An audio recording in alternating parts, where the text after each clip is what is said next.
Hello, welcome to the Vigilance Committee. Tonight is Open Panel Wednesday, and that means anyone can come up on the panel and talk about tonight's subject, which is tell us your experience if you've had any in the jail, and tell us how they treated you in jail. We need to expose jails and prisons. We really do. Their treatment towards prisoners is atrocious. And I've got some videos of some news stories. And it seems like the mainstream media comes out with these news stories um, after they've received a video from somebody instead of somebody complaining about the treatment in jail and getting the video themselves. They just wait until somebody else gets the video, and then they feel like they have to show it, right? Before we get started, Nikki, have you got some housekeeping items? I want to say, as usual, thank you guys for spending, time with us. We appreciate you guys taking the time out of your day to be here. Um, we will change the banner later on, but for now, just I'm pretty much sure I don't have to have the banner up about linking all the channels and the timeouts. I do want to say hello to everybody, Jugs, Utah, Stephanie, Cliff's favorite, STD 50. Oh, wait, I said that out Yes, loud. Whoops. you did. Yeah. STD 58, David, Four Corner, Fist in the Air. Welcome in, you guys. This topic actually has hit a lot of the community. Yeah. It really has, and it is prevalent across the whole United States. It's not just in, you know, some podunk little town where, there's nothing. It's prevalent everywhere. Yeah, and it's not just in the major cities either that they're treating prisoners and inmates badly.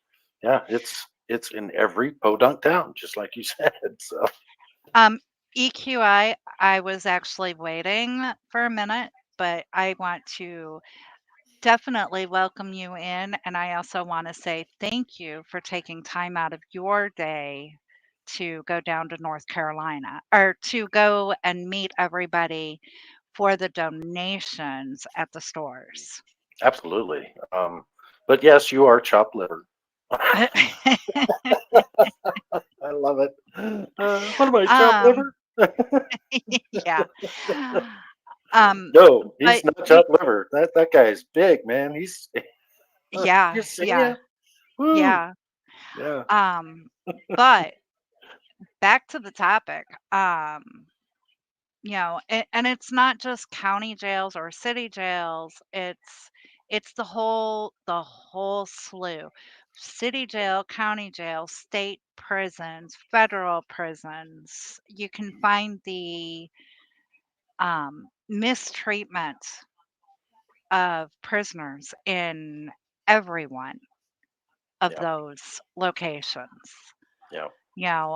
And now I've always heard stories, when you get sent to jail, you want to go to federal prison because, you get your own room and the recliner and carpeting and yeah, it was like, okay, so if I'm ever going to get in trouble, I'm going to do it big time. So I go, and just live this cozy life. But I yeah, think these are the worst. private jails. Yeah, those are Yeah, the because worst. they're not held accountable. They want to be profitable, so they Right. don't feed you well. They don't do anything. They do everything cheaply. Yeah, But the normal it is being brought out and brought to more people's attention, and it is outrageous, and people who are not in the community, the constitutional rights advocacy community, are horrified by Yep. the stories that come out. So I And especially want 1A auditors to get up on the panel, tell us your story too tonight. Not just in chat. Please come up on the panel and talk to us about these things. That's what open panel night is about. And any moderators or any subscribers, if you've ever been in jail, we want to hear from you as to the treatment, because we kind of need to expose the way that these jails and especially the private jails and private prisons, how they're operating. Because it's atrocious how the inmates are being treated. And yes, please like, share, and subscribe. All right. So, and the StreamYards link is pinned at the top. Nikki told me so. I'm gonna start sharing the screen and showing hi, some Nate. stories. How Mhm. are you enjoying married life so far? Oh, he's in the chat. Okay, cool. Yes, he is right here. All right. And I'm wonder. I don't. I know the story, but I don't know if she actually went to a jail cell. And if she did, I'd like to know her You know, experience too. it's not just the jail cells Yeah, where it's the booking. problem is. It's Yeah, it's booking. It's from the minute you get go in there. They treat you it's like from the you're minute subhuman. it's from the minute that you actually get put in handcuffs. I don't know, Bruce. I don't really like that hat. You want to turn your camera off? I'm just teasing. Giving me a hard time. Hey, I like that. What are you talking about? Well, you Yeah. notice it What's has about strings transparency? so he can make it tight so it won't fall off his Hey, head. well, we've got an interesting studio today. Ooh, pretty. I'm going into uh, Venice, Louisiana. Ah. You're still So, sailing, right? yeah. So I had to come back for a pre-trial, and they reset it after I drove in from Mississippi and then had to drive back to the boat. So, Oh, Wow. okay. And fun. Minnesota Black Robe, make that 45 minutes go by fast because you're going to be able to give us an insider's point of view from how it used to be a while ago. Yeah, he was an actual jailer, I think, wasn't he? Corrections officer. Yeah, Yeah, So, he was. yeah, yeah. So, I mean, I would love to have that insider's point of view because, like I was saying, the stories that get exposed by the quote unquote mainstream media, and Cliff and I were discussing this, and he is kind of ticked off about it, is he get the reporter gets the story, gets the information, and the only way it gets actually put out on mainstream media if it's actually big enough to where it can't be ignored. in other words, they don't try to get the video themselves. They wait until the video is exposed all over social media, and then they feel like they have to run the story. You know, so it's like, yeah, it's ridiculous. So this first video here comes from Fox Files. It's a news story, Fox 2, St. Louis, and it's only 3 minutes long. I'm going to play 1 minute at a time because I don't want to get copyright struck. But this kind of explains what happened here. And they always preface it by saying this could be very disconcerting to people, so be warned. This video that looks like it came straight out of the movies. We warn you, it is extremely disturbing. Oh, Fox Files extremely. investigator Chris Hayes shows us the shocking images. Extremely disturbing.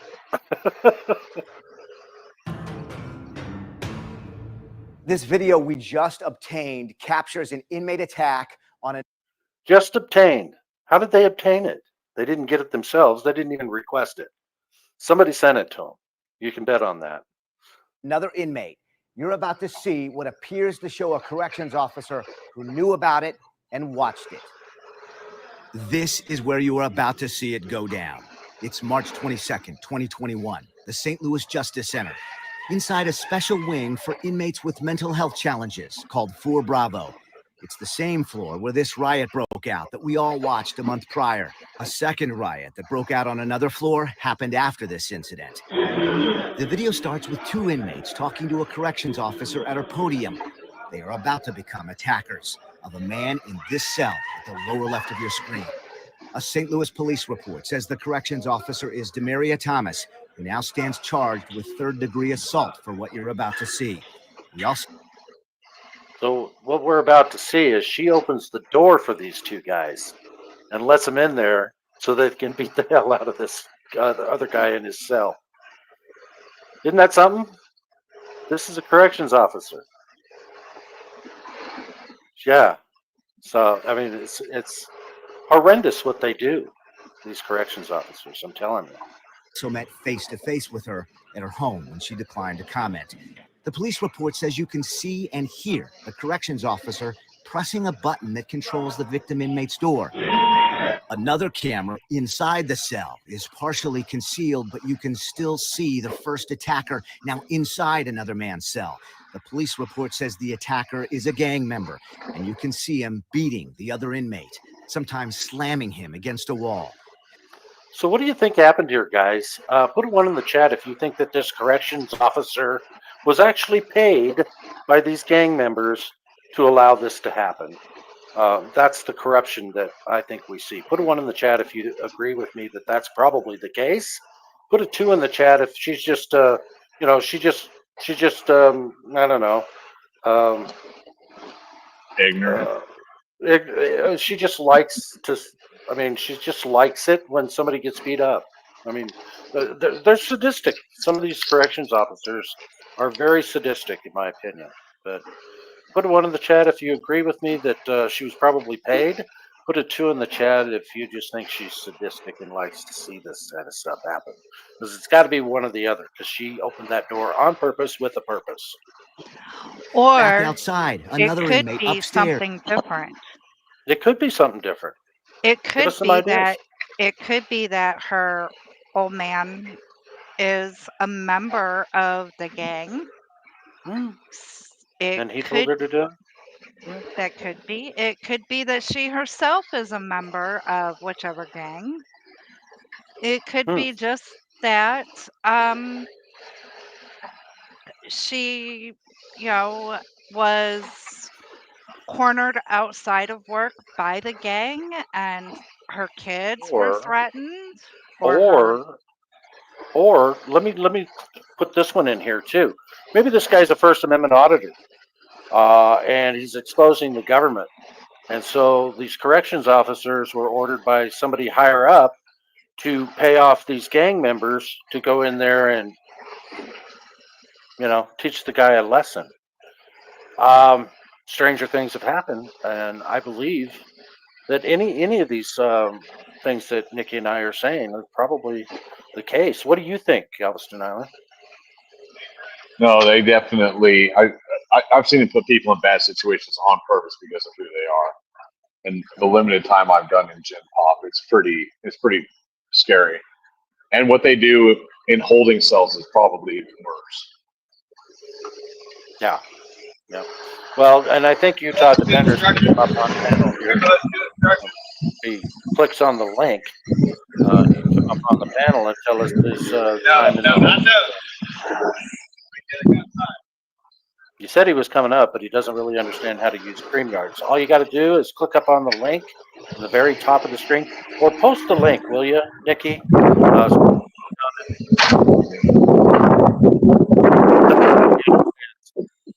I don't think he understands. Those are both the mass. We're hearing a lot of wind, Jen. Can you mute yourself when you're not talking? Is that me? Yeah, can you mute yourself when you're not talking? Because it's a lot of wind and a lot of background noise. Perfect, thank you. All right. There seems to hear something happening. He excitedly starts to run down until you can hear the corrections officer warn. Then you can hear her warn another inmate on the other side to stay where he is. The beating continues inside the cell with another attacker joining in. It's now lasted more than 30 seconds. The corrections officer walks over and tells the attackers it's over. The police report alleges the officer did not allow the victim to get medical attention and that the victim's broken jaw was only discovered 2 days later when another officer noticed cuts and bruises to his face. Okay, so now I believe she was the leader in this. I think these two guys were hired to go in there, teach this guy a lesson, and then put the the scare on him so he doesn't do something that they don't want him to do. So I think she coordinated the whole thing. And it could be that she was under orders to do it. I don't know. We don't have any evidence of any of that stuff, right? This is just a news story that we're seeing, and we're making conjecture and thinking about what are some of the possibilities of what's going on there. So we don't know the whole story, and these news stations, they don't really follow up on what actually happened in the whole story behind it either.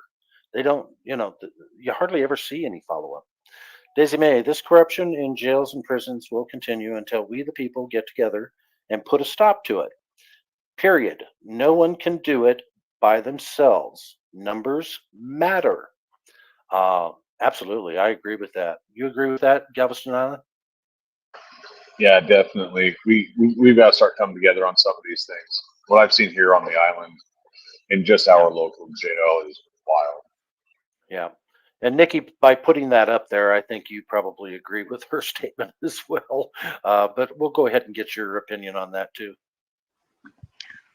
Well, we do need to come together, and that was one of my points I was going to make earlier, is when these stories do come out and your normal everyday Joe citizen is, astonished by this is what's going on, that's when we all need to come together and question, where is the mental health treatment for these people? Where is the medical treatment that's needed for these people? Where is the common sense human rights for these people? Yeah. All good Vicky, questions. Nikki, you hit on this mental health thing, and here in Galveston County's hotel here, this year we've had 2 people expire due to either abuse or neglect that were both went back to mental health issues, and that these people weren't receiving some sort of care, and probably the care that was needed before they even got to the point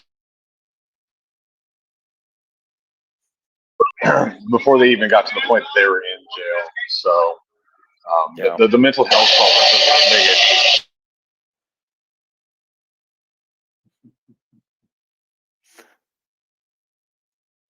Yeah, I agree. They're not getting medical treatment, especially for mental health, but even for physical health. I mean, it's atrocious how they're not getting people their medicines that are in holding. Um, they're not doing anything for them, and they're treating them really horribly. All right, here we go. The victim's family asked for privacy, declining to comment, but connecting us to their civil rights attorney, Mark Pedroli, who wrote, "The unimaginable happened at the City Justice Center with the assistance of a government employee.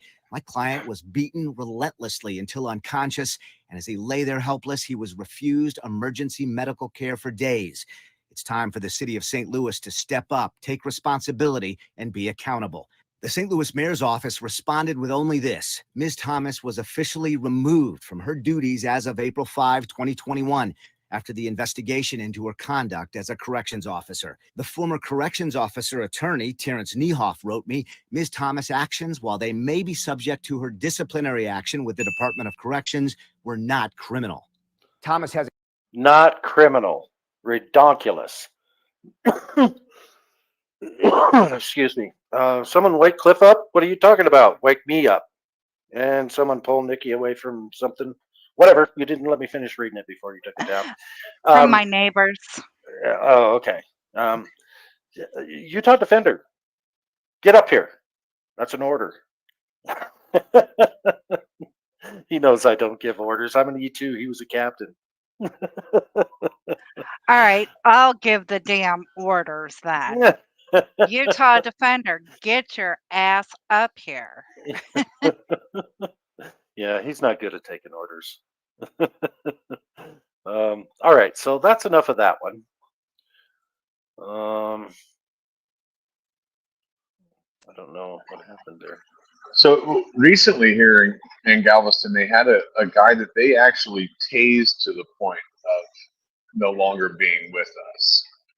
And I think that one, gosh, if you just Googled Galveston jail tasing, it would probably pop up. That was like 2 months ago.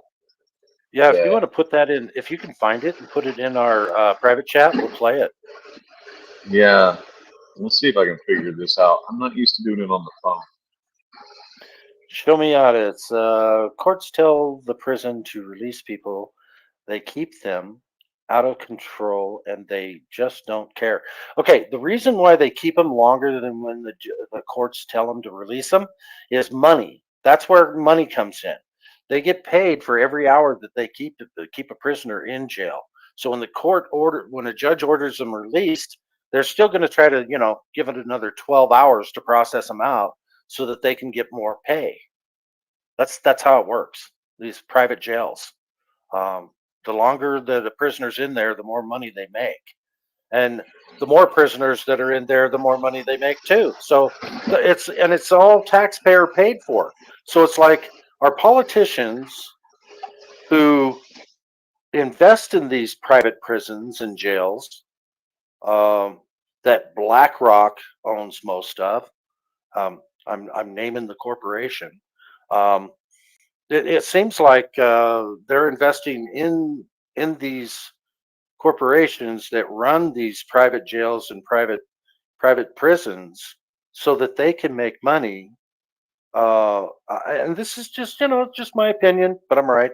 And that's the reason why more people are in prison today. And trust me, folks, if you haven't looked it up, the United States of America has more people in prison than any other country in the world. And we're supposed to be a free country. Cliff, I on found this. it's in private chat. Okay. On this, I was in jail one time and I had the ability to bond myself out because the magistrate set the bond low enough that I could bond myself out.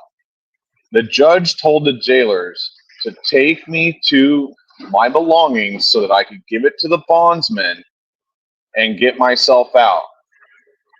The jailer said they would do it, walked out of the room, and I said, when are we going to do that? He just looked at me and said, we're not, and kept walking. 3 days later, I see the same magistrate, and he asked me why I'm still there, and I tell him. They just laughed and said they weren't going to take me. He looked at the jailers, told them to take me down, get me my ATM card so that I could get myself out. We walked out the door. They did the same thing. I stayed in jail for a total of 10 days with the ability to bond myself out, even after the judge told them to let me bond myself out, and they refused. They kept me in jail. So I need to ask this question then.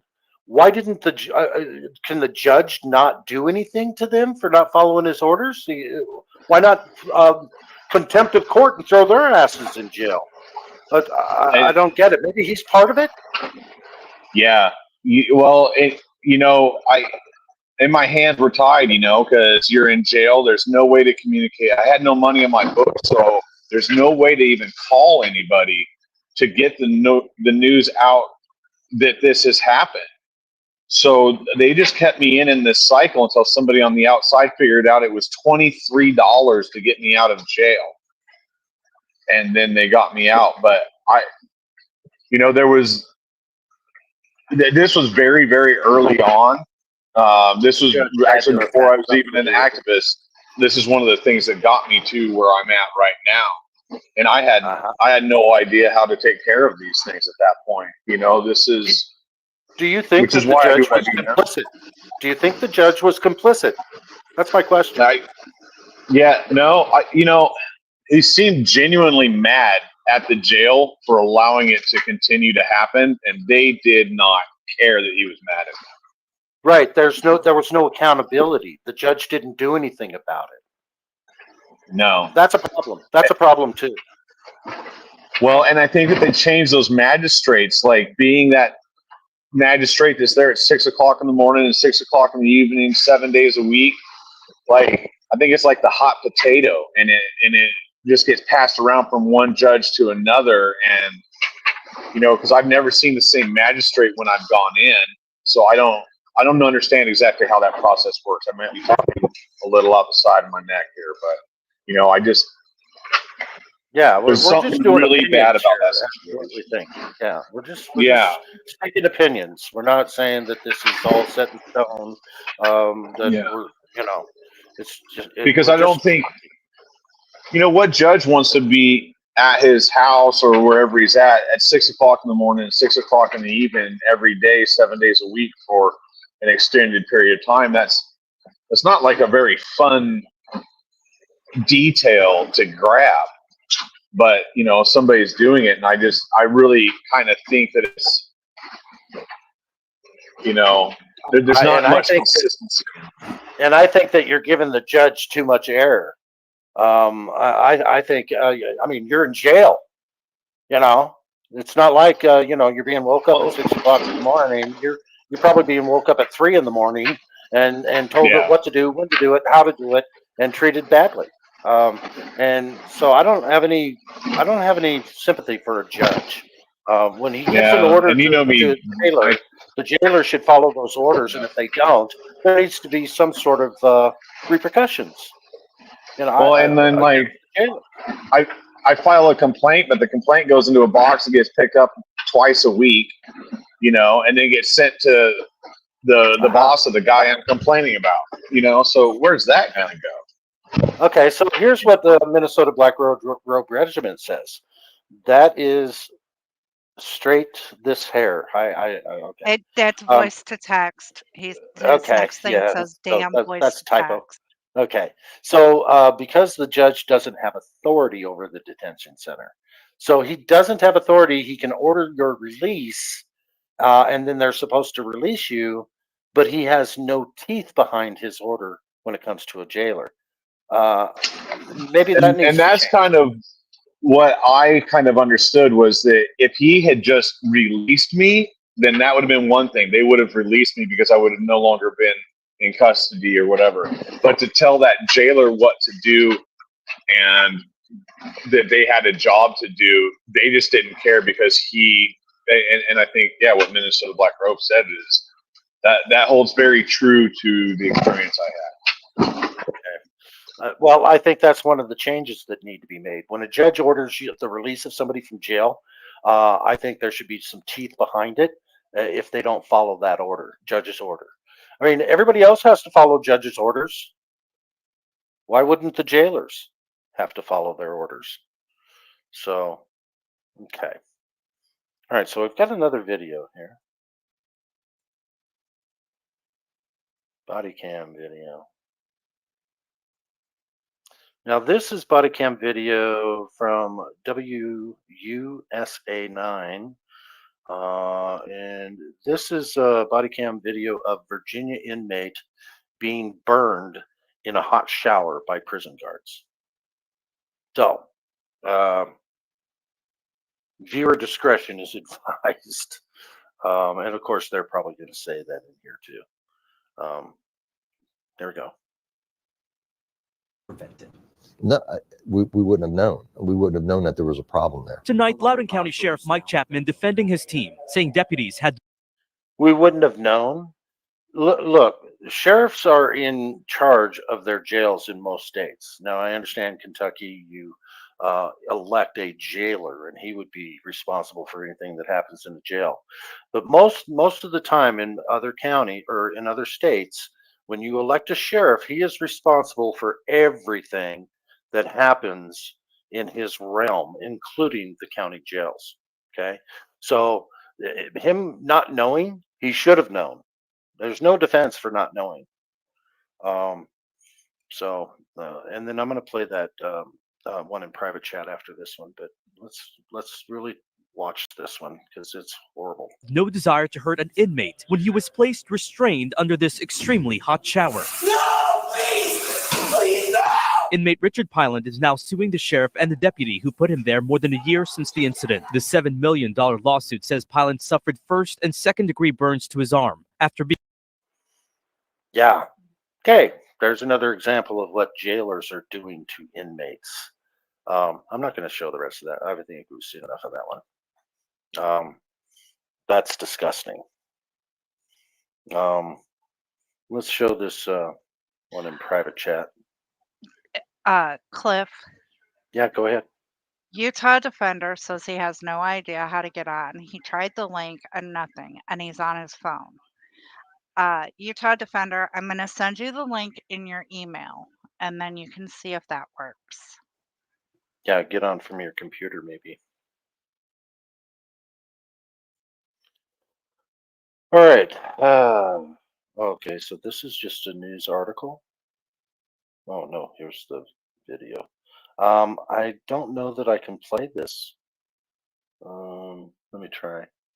Let me present. Share screen. There it is. Okay. There. All right.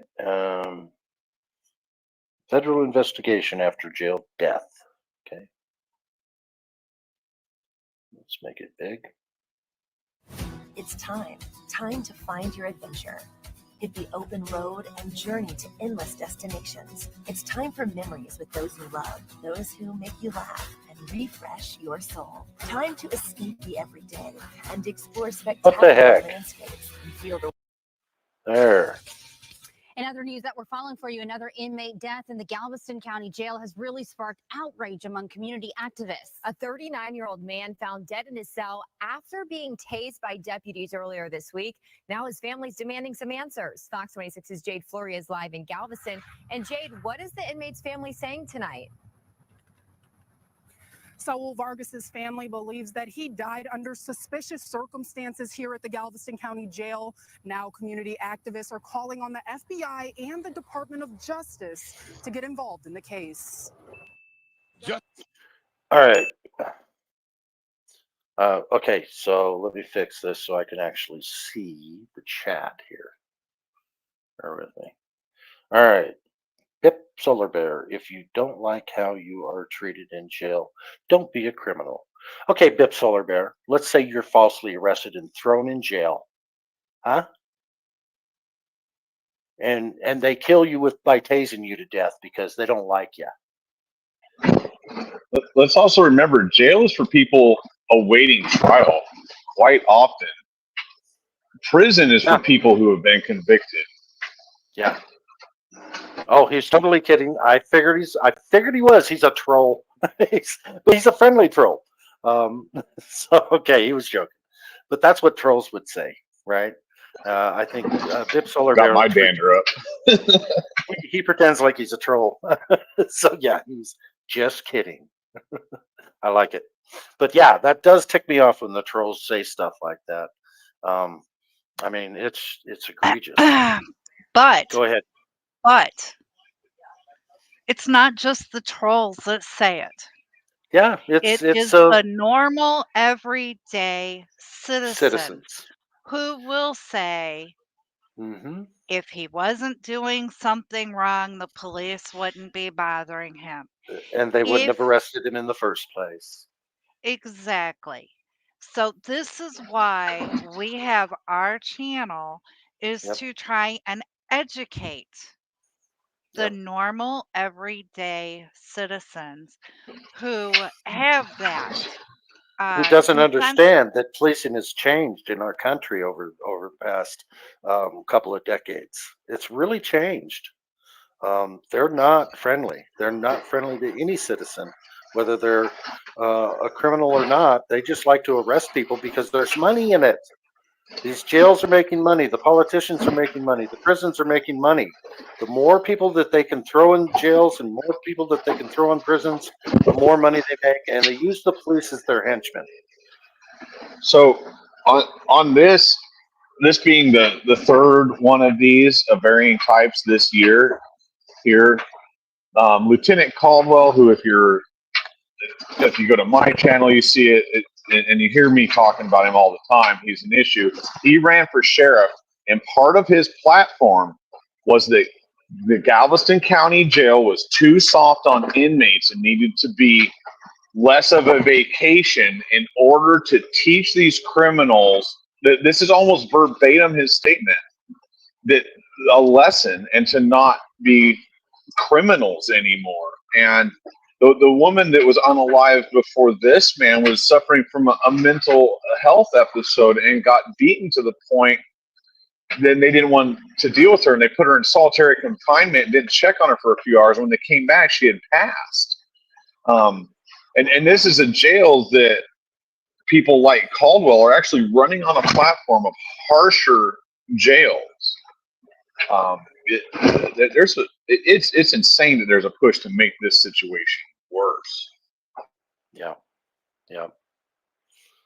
So, and as far as calling for federal investigations, especially in Galveston, that's been done ad infinitum, and they still haven't even started any investigations, as far as I know. Have you heard anything at all, Galveston? So, especially with the Rivas thing, and then, I've got my federal lawsuits in, Good Citizen News put in his federal lawsuits. I'm sorry about the radio in the background. We're underway. But I think that's really changing. But, that's kind of a hope. I haven't seen the receipts on it yet. So, but at some point, if you have this many federal people here looking at things, it's just, Quanell X here, this is his third or fourth, not fifth time on the island this year for issues like this. And due to his type of activism, that is only issues that have happened to people of color. He doesn't show up. They want to look at. Okay, I got it. So, all right. Well, I'll play a little bit more of this one. I don't want to play the whole thing, but we'll play a little bit more of it. Do they actually show? They need him back. Do they actually show any video on this of his tasing? No, they probably never. No. Galveston will not release any of this. That's one of the things that is really getting pushed for in these cases is more because, Galveston is just so horrible on locking things up. Cliff, I got to give you a call. You'd be interested to see some of the emails I've recently got. So. Okay, yeah, do that. We'll talk offline. Daisy May says, I used to believe only guilty people went to jail. I have totally did a complete turnaround ever since my eyes have been opened to how our cop watchers and auditors are hemmed up and treated. Yeah. So a lot of jailers are cops that got into trouble, and the police unions couldn't have them on the streets. So the jailers, they're more tyrannical than a lot of police officers, and that's why they couldn't be police officers, because they were just way overboard on things. I believe that. And that's one scary thing is even if I can get Caldwell charged and fired for the things that he's done, the sheriff is an elected position, and he can still be the sheriff.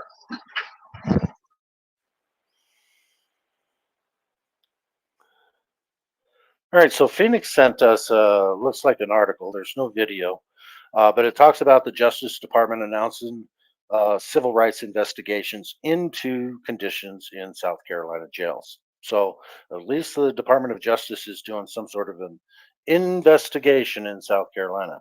How long ago was that? November 2nd, 2023 is when the news article came out. So hopefully, and it's probably going to take a couple, 3 years. It usually does when the feds get involved in investigating something for them to come out with any kind of results. But thanks for sending that to us, Phoenix. Did you have anything that, oh, well, he was on panel before. No, he's not. Okay, that's fine. Thank you for sending us that article, though. All right, so I'm not going to play any more of this one. I want to kind of show actual video evidence of these things that are happening. The DOJ angered that is what he said, that South Carolina is being investigated by the DOJ. Well, the Department of Justice has received credible allegations that incarcerated persons have died from use of force, gross medical neglect, or suicide in the Sheriff Al Cannon Detention Center. The department also received credible allegations that the Alvin S. Glenn Detention Center is structurally unsafe and that there have been sexual assaults, homicides, and prevalent violence resulting in serious injuries. Yeah. People confined in local jails across our country do not abandon their civil and constitutional rights at the jailhouse door, said Assistant Attorney General Kristen Clark for the Justice Department Civil Rights Division. So that goes back to what I've said. If someone gets incarcerated, they do not waive their constitutional rights. However, all of the stories that are getting out are showing the constitutional rights are being completely disbanded. The normal human rights, the common sense human rights are being abandoned at the jailhouse door. And what is the reason for that? Because the jailhouse is basically its own corporation. They don't have accountability. Nobody questions what goes on in there. We all hear the stories and we're like, hey, well, if you didn't do the crime, you wouldn't have done the time. So it does make you wonder, why does it take something so bad for it to even be noticed by the normal citizens? Angry Vet, I see you. You probably have a lot to say on this subject of the conditions of American jails and prisons. You could come up, but I know you're going to medicate. Anybody can come up, guys. I Yeah. know, Any and I everybody. know it just can't be just me and Cliff, who I don't Well, have experience. Galveston Island did come up and talk about his experience, and Yeah, and he is on a boat and it's getting wavy and Yep, he has to pay yep. attention to where he's going. Yep. Um, And Utah Defender, I think he just can't figure out StreamYards. I mean, us older folks, we can't figure out how to do things. We're not tech savvy. So BIP Solar Bear, you can come up, but before I bring you up, you'll turn your camera off. Where that's a little turn you on it, and then off. Yes. Yeah, don't. We want to see your face backstage, but then you can turn your camera off and if you want to. STD 58. Oh, Integrity Now News. I do have your email. I haven't gotten to it yet, but um, hey, you could be on our panel too. You just got to let me know, and then we'll get it all situated and Oh, everything. are we talking about featuring his body of work potentially? Is that Yes, so? We yes. did get an email. Okay, all right. We Yeah, we'll finally look got into an email after, months of begging for an email. it. Well, I'm sure he's been pretty busy. All right. I've got some more videos here, and again, I'm not going to show them all, the whole video on these because I don't want to get copyright struck, and I'm not going to show a lot of it at a time. I have to kind of keep it down to a minute and then pause it and talk about it. And so this next one, TC is in backstage. We'll bring him up. So this is LA County Jail video released by ABC 7 11 months ago. And before we play this video, TC, have you got something that you are wanting to add on this topic? That's probably why you gosh, came me? up, right? You want me? You want me? You want to know if I want? No, I never talk. What do you me? Me? Yeah, because I know No. that you were a correctional officer too. I was a sworn deputy inside of a detention center. We don't fall into the correctional officer sphere, but okay.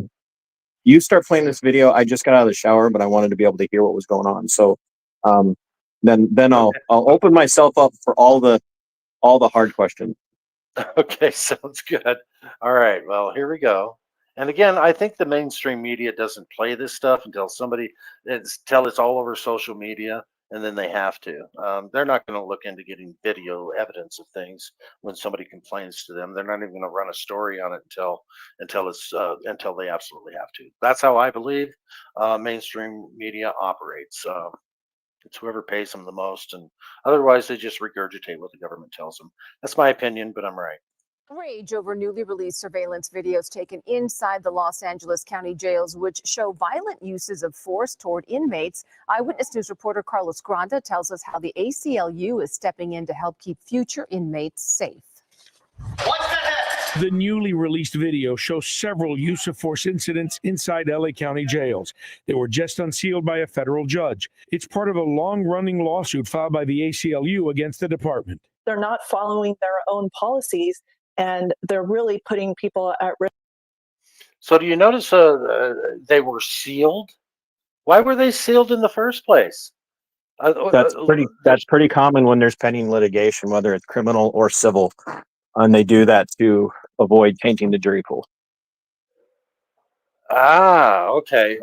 No, I get that, but then they try to keep them sealed though, even after that, because they don't want to be exposed, right? Well, it's just my opinion. I wouldn't disagree with that to a degree, but I would also emphasize that just because a criminal case has been resolved or not resolved, there's always going to be pending civil litigation, and with pending civil litigation, the damages are far more severe, and it's easier to taint a jury in a civil because the burden of proof in a civil is lower than in a criminal.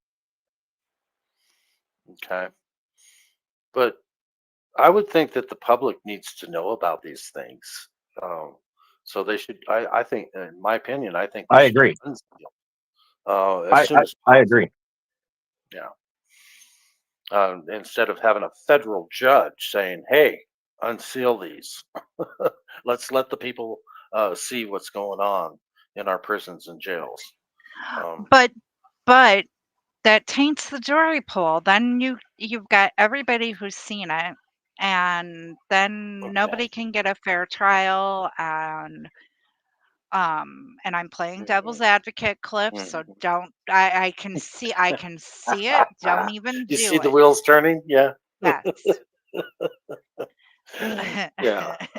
Plus, if they release the tapes from prison or jail, you could potentially be also showing the faces of people who are there just waiting on trial and that will be found innocent. Well, you can blur those out. Well, I mean, I'm just saying the Yeah. argument, the That's their argument argument. is Yeah. is we cannot release the tapes because we have possibly innocent people who will be shown, and then they'll be outed that they were in jail or prison or whatever.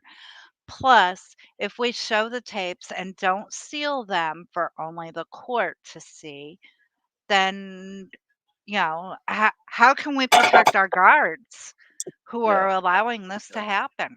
Oh yeah, we've got to protect the guards by all costs because they're allowing stuff like this to happen, and we got to protect them for allowing this kind of stuff to happen. I get it. Yeah. I don't know, TC. Did you ever see anything like that when you were a guard yourself? Did I ever see anything like the first video? Or any of these videos, or did anybody get beaten while you were there unjustly? I don't even know how they could be justly beaten, unless they were attacking another officer or something. A couple of weeks ago, I did a video in response and agreement with Ryan from Here's the Deal. It was a hard video to do, but when I look back at some of the stuff that I was trained and taught to enforce and how to respond to them, I violated people's natural rights on numerous occasions. And I'm not, and I'll take, whatever bashing people want to give me, and if people just decide they don't want to like me anymore for saying this out loud, I totally understand. I don't like myself, to be really honest with you. So,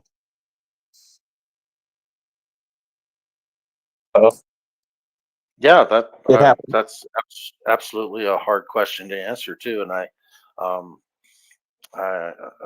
kind of almost sorry that I asked it, but it takes integrity to answer it honestly, the way you just did, and so I definitely appreciate that, and I don't think any less of you. You made mistakes in your past, and you're honest about them, so that's awesome, man. Now, if it is a for-profit, so if it's a private jail, who pays the damages if the corporation and/or employee is found guilty? The county's insurance companies, probably. Well, here's something. Sorry, I had to get myself together for a minute. So, here's part of the problem. There are definitely private prisons. I'm not going to argue that proof is out there that there are private prisons. There are, to some degree, somewhat privately operated jails. But the bulk of detention centers or jails are still operated by the sheriffs of most counties. There are some metropolitan areas that are large enough that their sheriff's office is non-existent, so the jails are operated by the police departments and are therefore public. In the cases of private prisons or even the odd private jails, the counties and the municipalities are on the hook for damages. Even if the jails are private, or are you talking about they have to be public in order for them to have? No, even if they're contracted to be operated privately, they're still contracted through counties, so the counties are still on the hook. Yep, that's what I thought too. I just wasn't positive I was right on that. All right, so, and I'm still not. I mean, it's you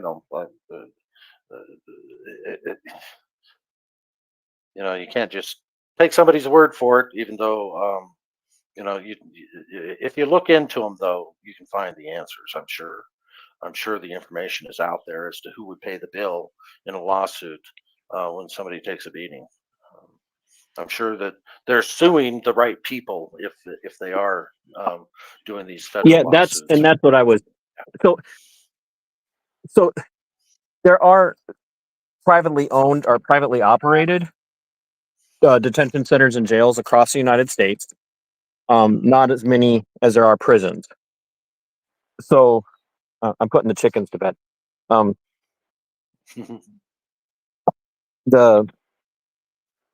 But they're still operated under the auspices. In the cases of detention centers, they're still operated under the auspices of the sheriff.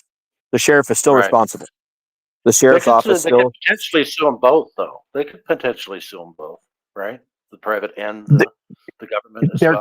There could be lawsuits against the private entity, but the private entity is going to kick the responsibility back on the sheriff in every situation, every Get time. away with it too. They're probably Absolutely, gonna get away with because it, too. the sheriff is the one that's responsible. So if the sheriff is the one that made the decision, through advisement with the county board, because the county board has to approve that contract.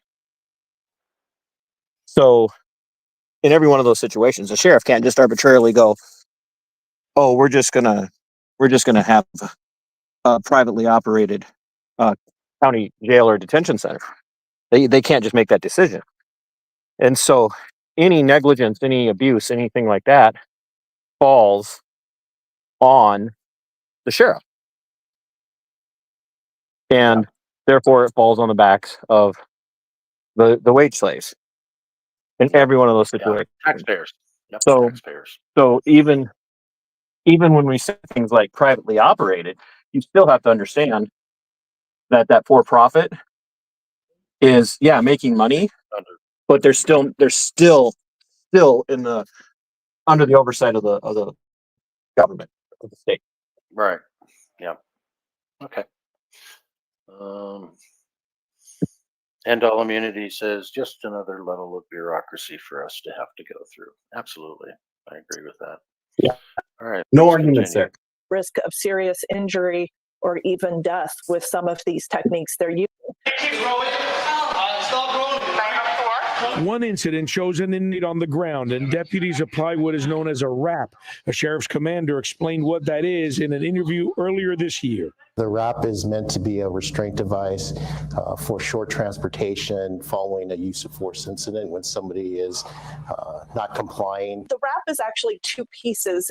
First, it's something that wraps around the body. It's kind of like a straitjacket. In this case, the inmate is on the ground bleeding for several minutes. The ACLU says deputies also put on what is called a spit mask. Oftentimes over the person's face because they say, well, the person might spit at the officers. In this case, the man wasn't spitting. He was bleeding profusely because he had been struck in the head. The department sent out a statement saying these videos represent just 6 of the millions of interactions that occurred over a 2.5-year period between October of 2019 and July of 2022. They say 6 over the millions of interactions. Okay. So do people believe that this is happens rarely, or do you think that it happens all the time, all across the country? Put a 1 in the chat if you think this is a rare thing. Put a 2 if you think that this is an everyday occurrence of how people treat people in jails. And Utah Defender, you just came in, so if you would go ahead and turn down your YouTube channel because that's causing an echo. You can hear it now? Yeah, we've been hearing an echo though because you had your YouTube channel volume up. So just turn it all the way down because you're in StreamYard, so you can hear us. You know what? I'm 76. I don't even know what you're asking me to do. Turn down the volume on your phone. He the has. YouTube. He has. Okay. He did. All right. Okay, good. Perfect. So he knew what I was talking about. Yeah, I'm not too frustrated. The email just came, by the way. Well, okay. She just sent it to you. Yeah. All right. Well, welcome aboard, my brother. I'm very frustrated. Yeah. Yeah. Well, tell us about your. I know that you've said this on your channel, but what were the conditions really like in jail, and what do you think of the corrections officers that how they treated you in jail? And do you think it was an anomaly, or do you think they do that to everyone? I give them all a 5-star rating. There were I got breakfast in bed, and everybody was happy, and the concierge gave me candies. Yeah, it was a wonderful experience. I know you're being facetious. And But VIP people might Solar believe you. Bear agrees with you. He says that, jails are perfect and you were treated like a king. Yes, and even the Ha sheriff came in to make sure. He visited me and said, "Are you having a pleasant stay? And we have discount coupons next time you come in." So, yeah. You really want me to give you the real? Yeah, And but real some he people would do not down know. shit and piss all over the floor. I went 7.5 hours without being able to relieve myself. I entered with a 210 systolic upper pressure reading, and not one damn doctor or nurse gave me any attention. I was ostracized for telling the guards after I got thrown in there to go fuck themselves. And I wish that their parents would have used a condom that night they made them. So that That's means you were not compliant, right? Oh yeah, I wasn't compliant. I asked for toilet paper, and this guy named Wolf looked at me. And then 20 minutes later, I asked for toilet paper. I looked at the clock. 20 minutes after that, 20 minutes after that. Then he comes and he takes the toilet paper and he holds it up. And it's like he's not giving it to me. So I said, "What is your fucking malfunction?" And with that, every correctional officer zoomed into my cell. That tells me every one of those sons of bitches, I'm not going to be nice. You can blot me out. Every one of those son of a bitches heard me the first time asking for toilet paper. Then I thought to myself, how many times has this happened to other poor people that have been put in here? Why do I have to ask for toilet paper?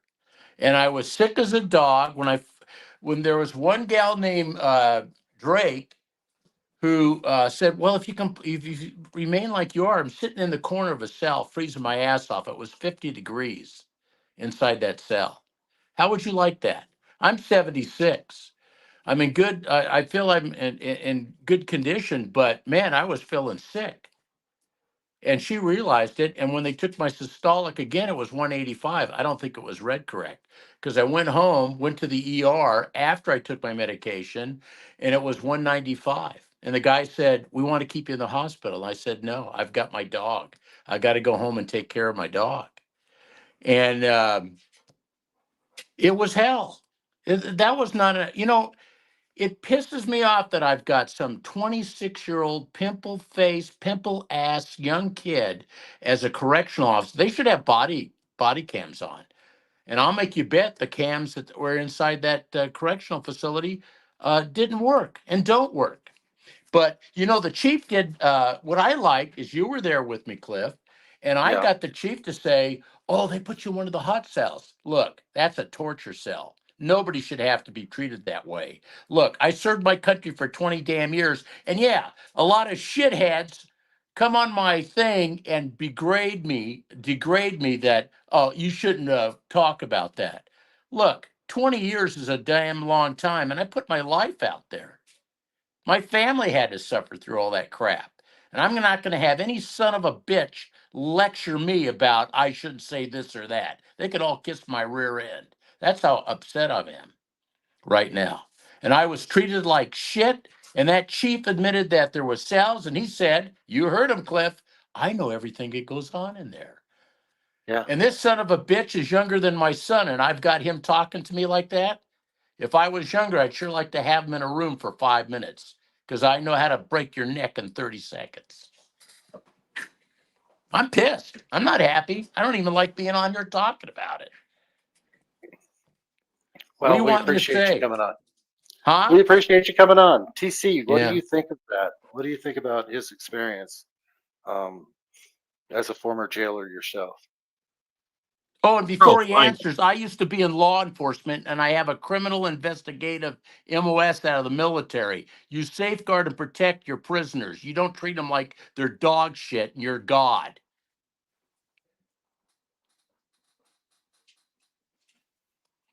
I don't know if that was directed at me or not. No, it's not directed at you. I'm just saying my mind. No, okay. I just couldn't tell.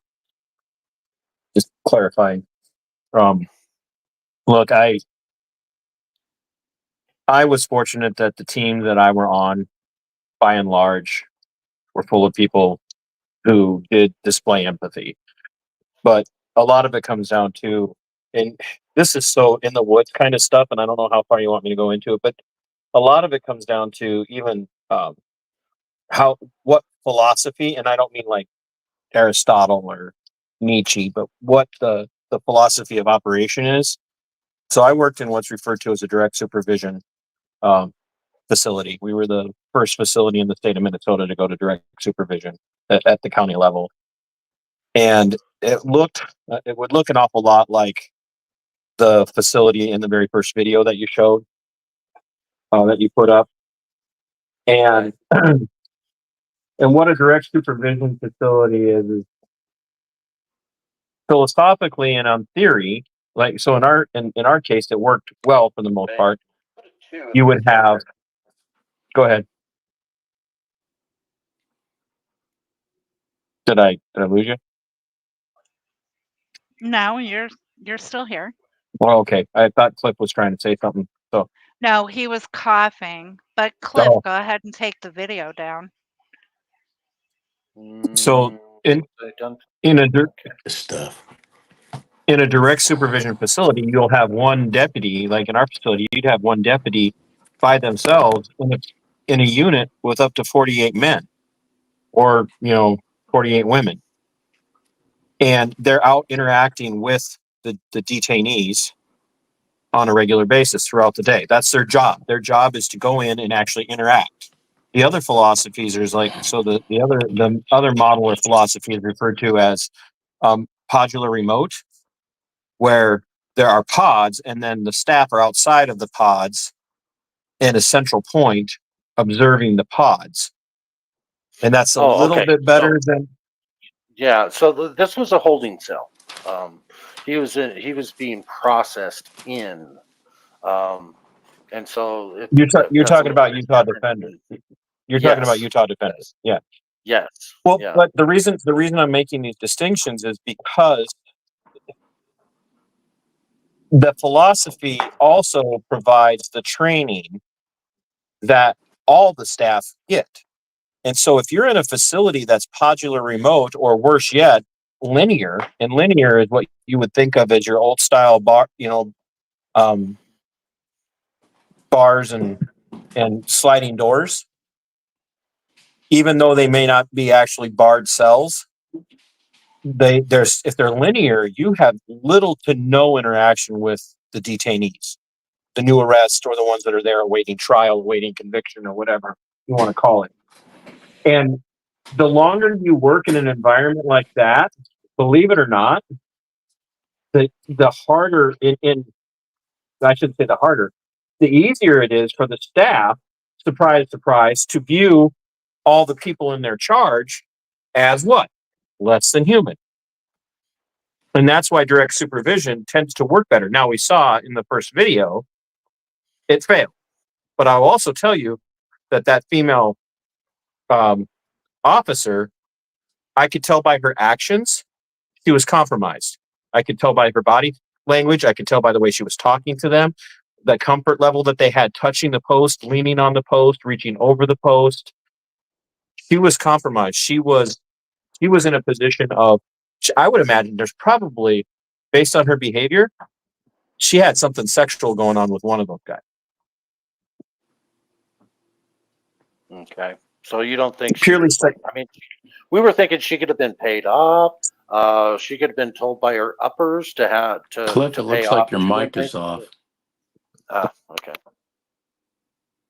Oh, I'm not saying none of those things are possible, but you learn to watch.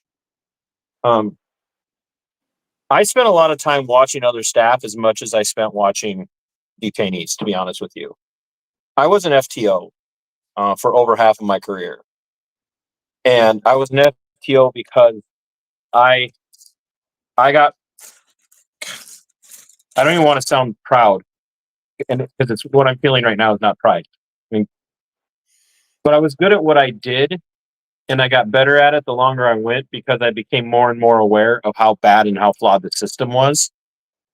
And the training division trusted me and respected me, and they gave me the ones they knew that got through the screening process. They gave me the ones they knew were going to be problems, with the goal of me weeding them out. And to give you an idea of how much I understand how broken and terrible the system is, the higher ups specifically ordered the training division to stop doing that with me. Ordered them. Stop doing that. Stop giving them to TC. Because he's too hard on these guys, and we need staff. And that did not get told to me until at the end of my career. And it told to me by the sergeant that it was ordered to after he ended his career. And if you go Are on, you saying that they wanted the prisoners treated badly, and you weren't allowing that, and so they didn't want you? No, they. It wasn't even that in our facility. It wasn't even that they wanted them treated badly. They just didn't want people. They didn't want to have to go through the process of screening people over and over and over and over and over again. So, like when I applied for the job, I didn't even want the job, to be honest with you. It wasn't something I never wanted to be in law enforcement at all, ever. No desire. My brother been a cop for over 20 years. He wanted to from when we were little kids. But I needed a job, and they were hiring. And I tested. The day I tested, there were over 300 people applying for 5 positions. And I scored in the top 5. And they got to the point where they were tired of having to screen people because I would go, this person's not going to work. They don't have the capacity to look at these individuals as human beings. They don't have the capacity to see them as not criminals. They don't have the capacity to see them as not convicts. And they just treat people like crap. And they're like, well, do they enforce the rules? That's what we're worried about. And I'm like, yeah, some of them won't even enforce the rules. They're just assholes.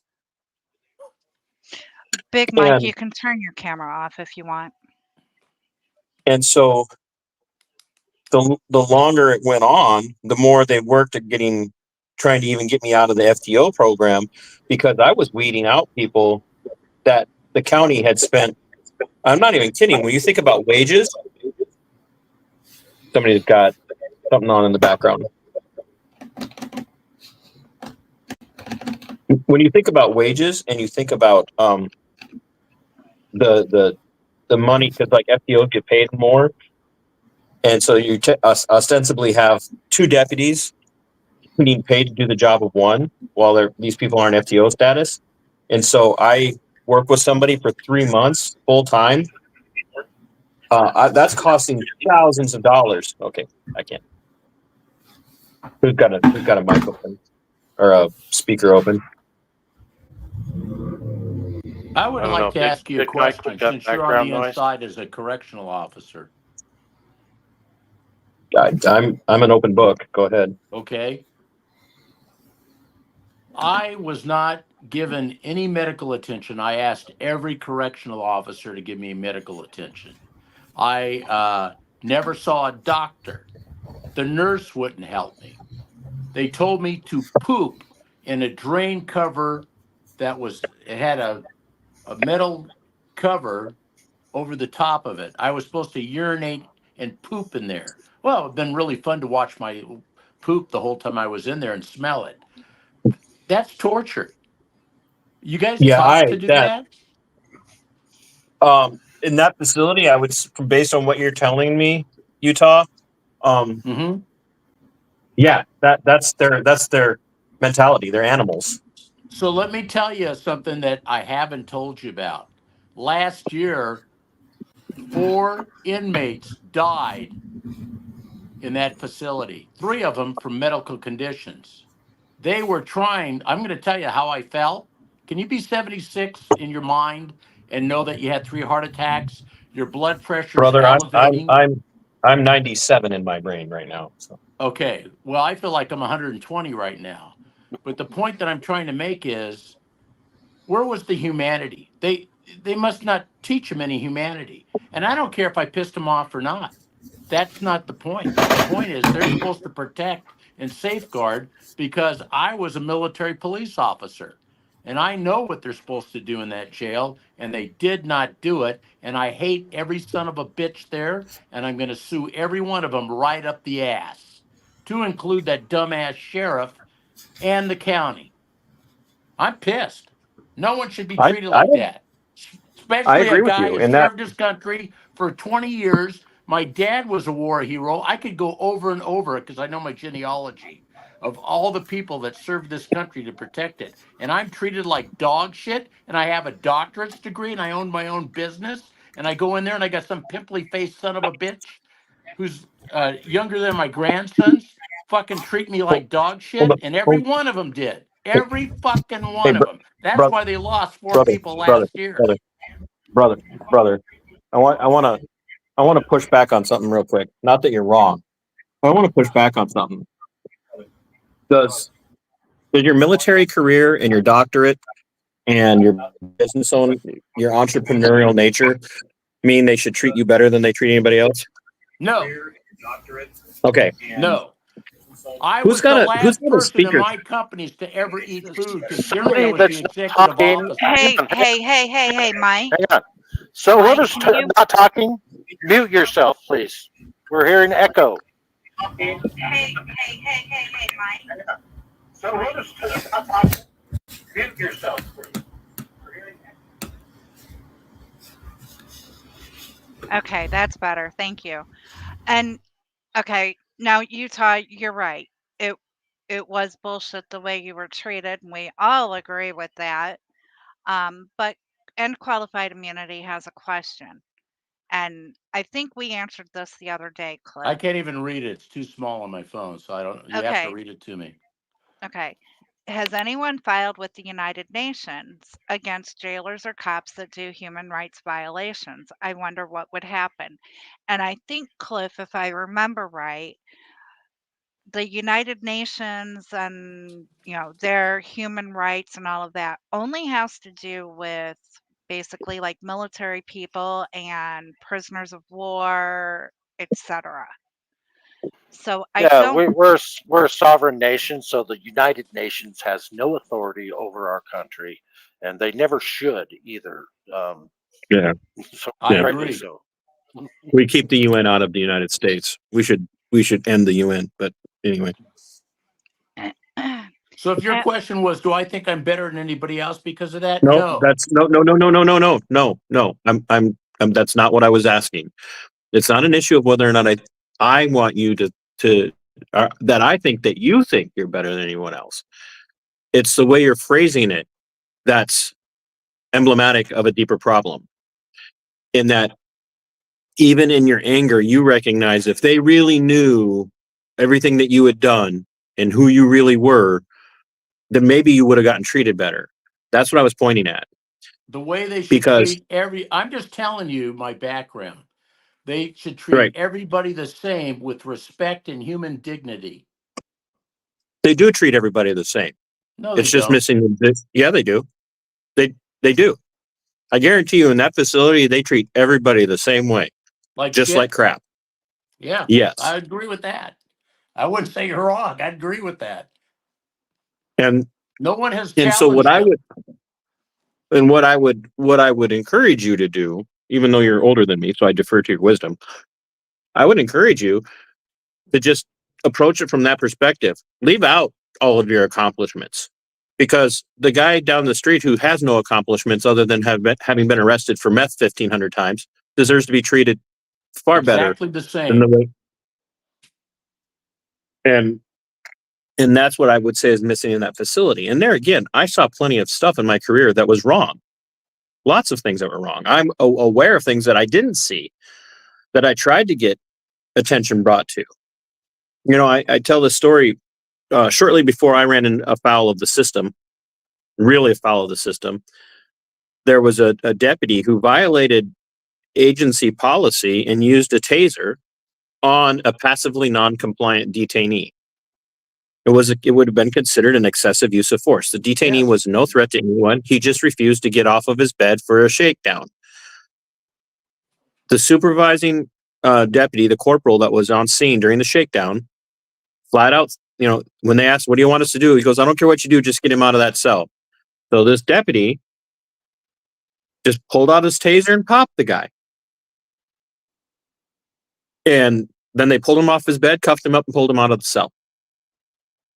Of course, that was reported, and he was put out on unpaid administrative leave long enough for them to work out with him that he could retire and keep his pension. And they threw a party for him. So I saw and knew things that were wrong. So I'm not going to say that even in my facility that they weren't there. There were things that were wrong. But a lot of it is philosophy. So what you're telling me, the code of silence was prevalent in your jail. The blue code, code of silence, whatever you want to call it. They protected each other's ass when they did something wrong. And those of us who finally had finally had enough. Oh no, the further I moved away from the back to blue mentality while I was still on the job, the harder the job got for me. I commend that for you. And I raised a stink about this individual. I've got several videos on my channel where I talk about him and I name his name. And the fact that they threw a retirement party for him. Well, he actively violated somebody's natural rights. And well, as a joke, I wouldn't have thrown a retirement party for him. I would have thrown him out the front door. Now, Big Mike, do you have what story do you have about the atrocities that our jails and prisons have? And you are muted before you start speaking.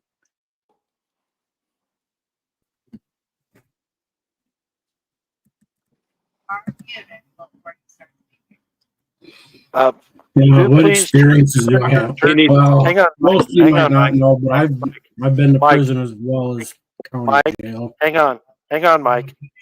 Can you please mute your YouTube or turn it all the way down? that better? way there's no echo. I have to Perfect. turn my Thank stuff you. down. I don't know what's going on. Yeah.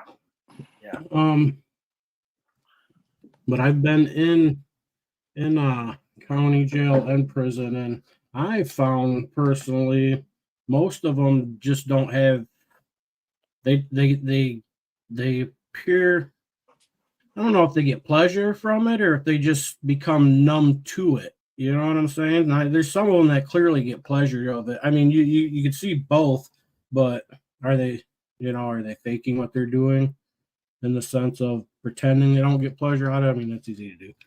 But I've been to Jackson in Michigan, Monroe County Jail, and Mackinac County Jail, the places I've been to. Now, Mackinac County Jail wasn't bad. It was super small, but it wasn't bad. Did they treat you like a human being, or did they treat you like a piece of cattle that just need to be moved around when they tell you to move? In Mackinac, they treated me pretty good. Super small jail, though. Does that have anything to do with that it's out in the country and it's a tourist area? Have anything to do with what? It's out in the country and it's a tourist area. Yeah, I think it has to do, because it's more out in the country and they just don't. And they don't have like the heavy flow of a lot of criminals, you know? Mm-hmm. And for some reason, I'm like lagging. Okay, so There's yeah, always a 20-second delay between what's on StreamYards and what you hear on YouTube. That's why you think you're lagging, but you're not lagging. That's why we always say to turn down YouTube where you can't hear it. But that way you can. Well, you could if you feel like you're lagging, you can jump out and then jump back in after your YouTube is all the way turned down and off or whatever. And then you shouldn't be lagging anymore. If you want to Okay, try that. I've got my YouTube turned all the way down now. Yeah, I was. I think it's running better now, I think. I wanted to say something because I don't want to be on here for the whole night. I mean, I'll pay attention, but I don't want to be talking for the whole night. But I wanted to address a couple things that had come up, especially about the judge ordering Bruce's release. So the judge didn't order Bruce release in that situation. The judge ordered or ruled in favor of a low enough bond that he could bond out. The detention center in that situation is not under the authority of the judge. The judge cannot order a single person inside of the detention center or the jail, whatever you want to call it, to do anything. And the judge can't hold them in contempt for not doing it. They just don't have that authority. And so there are a couple of things in play there. One, they were just being assholes because they had the ability to be assholes. Wow. And they knew that nothing was going to change because of it. In some situations, a judge will order a person, time served, or order them ROR'd, which is released on their own recognizance. And they may even, order a bond and the person can bond out. And sometimes that person will go, well, I bonded out 20 minutes ago. Why am I still sitting here? And so depending in some of these situations, depending on what they're charged with, there is an entire process in a lot of states, and literally in probably most of the states, depending on the type of crime that you've committed or been accused, the type of crime that you have been accused of committing, that before you're released, all of your victims, named victims, have to be contacted before you can be released. And whether or not we think that's fair, the state is always going to err on the side of the alleged victim, always.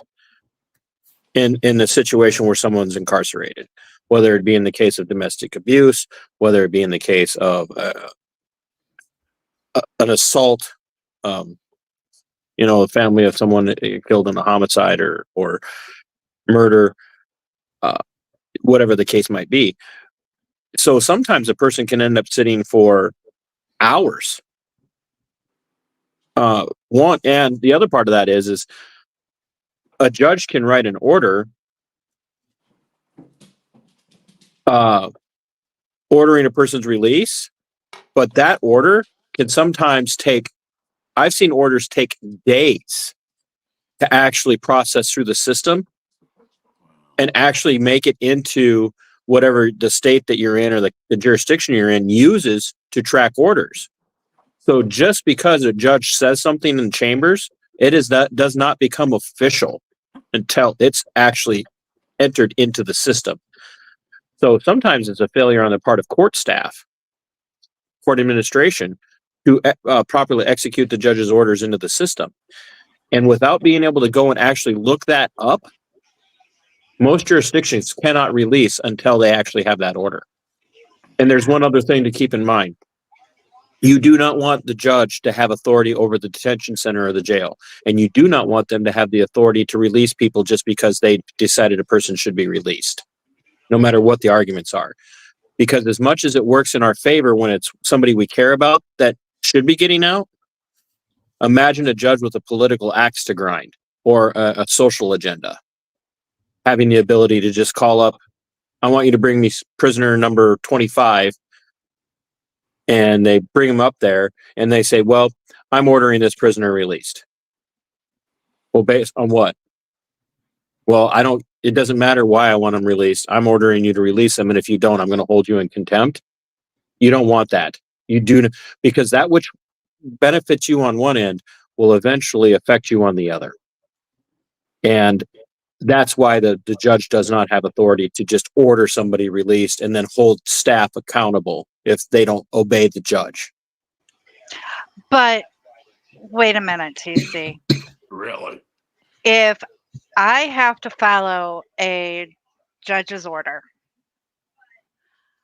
and everybody else has to follow a judge's order, why wouldn't the jail staff have to follow the judge's order that says release him on bond? The jail staff then processes the bond and releases him.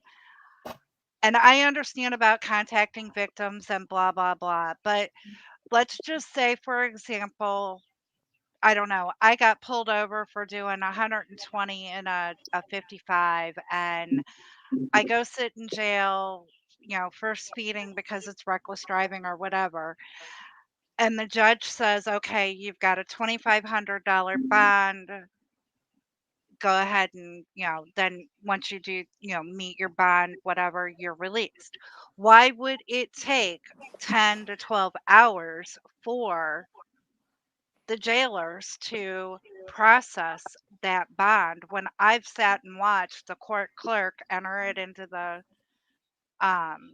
computer and it's all authorized and everything, and all I got to do is pay my bond and walk out the door maybe an hour later? Why would it take 5 to 12 hours? There again, without knowing every single facility, a lot of it comes down to, are staff obligated to give you phone calls? And the answer to that is no, they are not. They are not. I'm not agreeing with that. I'm not saying it's right, but no person in prison or in a detention center is automatically entitled to use the phone whenever they want. And the communications can be cut off from to the outside over anything. And so we would have people that would go, they'd go to arraignments, and they would come back from arraignments during lunch hour, So we'd feed the detainees at 11:30. We'd get them locked up at 12. And then we'd start the cycle of lunch breaks. And so during that entire time that person has come back from arraignments and they're brought back down to the housing unit, and now let's say they've been sitting upstairs in the holding cell. In our facility, it was, you went upstairs to the courtrooms on a separate elevator, a secure elevator. Maybe you saw the judge at 9:30. Guess what happens? You go back to the holding cell and you sit in that holding cell until the entire arraignment process is done. Mm-hmm. And at the end of that arraignment process, then they bring everybody down in the elevator.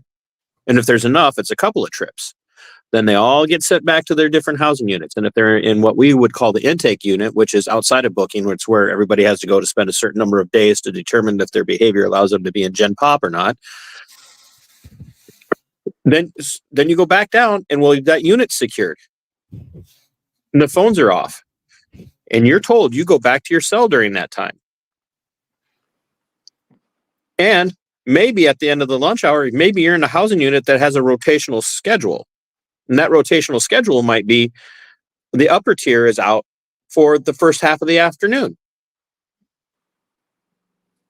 And you're on the lower tier. Well, now you're on the lower tier and you're not out. And maybe that's another 3 hours. So you finished your arraignment at 9:30 in the morning, and now you're looking at your first chance to use the phone to even make a bail call is, I don't know, maybe 4:15 if you're lucky, depending. And there again, I'm only speaking in a kind of a general experience because I can't speak to every single facility. So you're over here going, well, the judge ordered me released, or the judge ordered me bonded out. To bond out. Yeah, when you can, not at your convenience, at the convenience of the operation of the facility. There again, we would I'd call up the sergeant and I'd say, hey, Sarge, I got so-and-so down here. We're in lockdown. This guy's got a bond of, he's got a $10,000 bond. All he's got to come up with is $1,000. He's got a family member on the outside that's got the $1,000 that can come in and pay the bond, the 10% down. can I send him down to your office to make some bail calls so he doesn't have to pay him out of pocket? And I had good sergeants, and they'd say, sure, but they're not obligated to do that. So then maybe the next time that person has a chance to use the phone is at 7 o'clock at night. Well, now you're calling bail bondsman at 7 o'clock at night. And depending on the area you're in, they might be like, yeah, but I can't be there until tomorrow morning. Now, the person who's trying to pay the bond to get out, all they see is uncooperative staff not doing what the judge ordered them to do. Well, that's not how it works. TC. So private jails, they get more money the longer that prisoner stays in there. So do you think there might be some shenanigans going on where you call the sergeant and say, hey, this guy can be processed out. The judge has released him on his own recognizance. Can we? And they don't get paid by the hour. They don't get paid. They don't get paid by the hour. Private jails, some private jails do. For every hour you're in there. No, they get paid by the day. Every single facility is paid by the day. Okay. Well, so as far as I'm concerned, it seems to me like it's bullshit. I'm not disagreeing with you, and that's why I would go above and beyond when I could to help some of these guys or gals. But most jailers won't. And you talk about a phone call. I never was told why I was jailed, and I never got a phone call. It's a common misconception that you're entitled to one call. Yeah, That's that phone call stuff's movie stuff. That's TV myth. Yeah. Yep, that's TV myth. Now, TC, and you know that you and I are on the same side, but I'm not on anybody's side. I hate everyone. Good. I like you a lot. Good. I'm glad. Good. But to be honest with you, that answer, long convoluted answer about the schedules and blah blah blah, and I understand it, don't get me wrong, but that is basically like a cop-splaining answer. Like, this is what No, I'm not expecting. cop-splaining. I'm telling. I know. I said you and I were together, and I understand. But what the normal person sees on the outside is, the judge has said, pay your bond and you go. Why?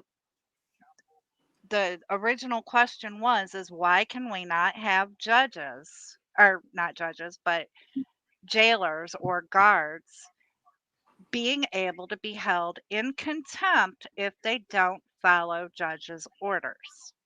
Because a judge should not have that kind of power. Really? Absolutely not. I disagree. I'm sure you do, but what about when you're dealing with a corrupt judge? And that there is as many corrupt judges as there are corrupt cops. In fact, most judges are far more corrupt than law enforcement.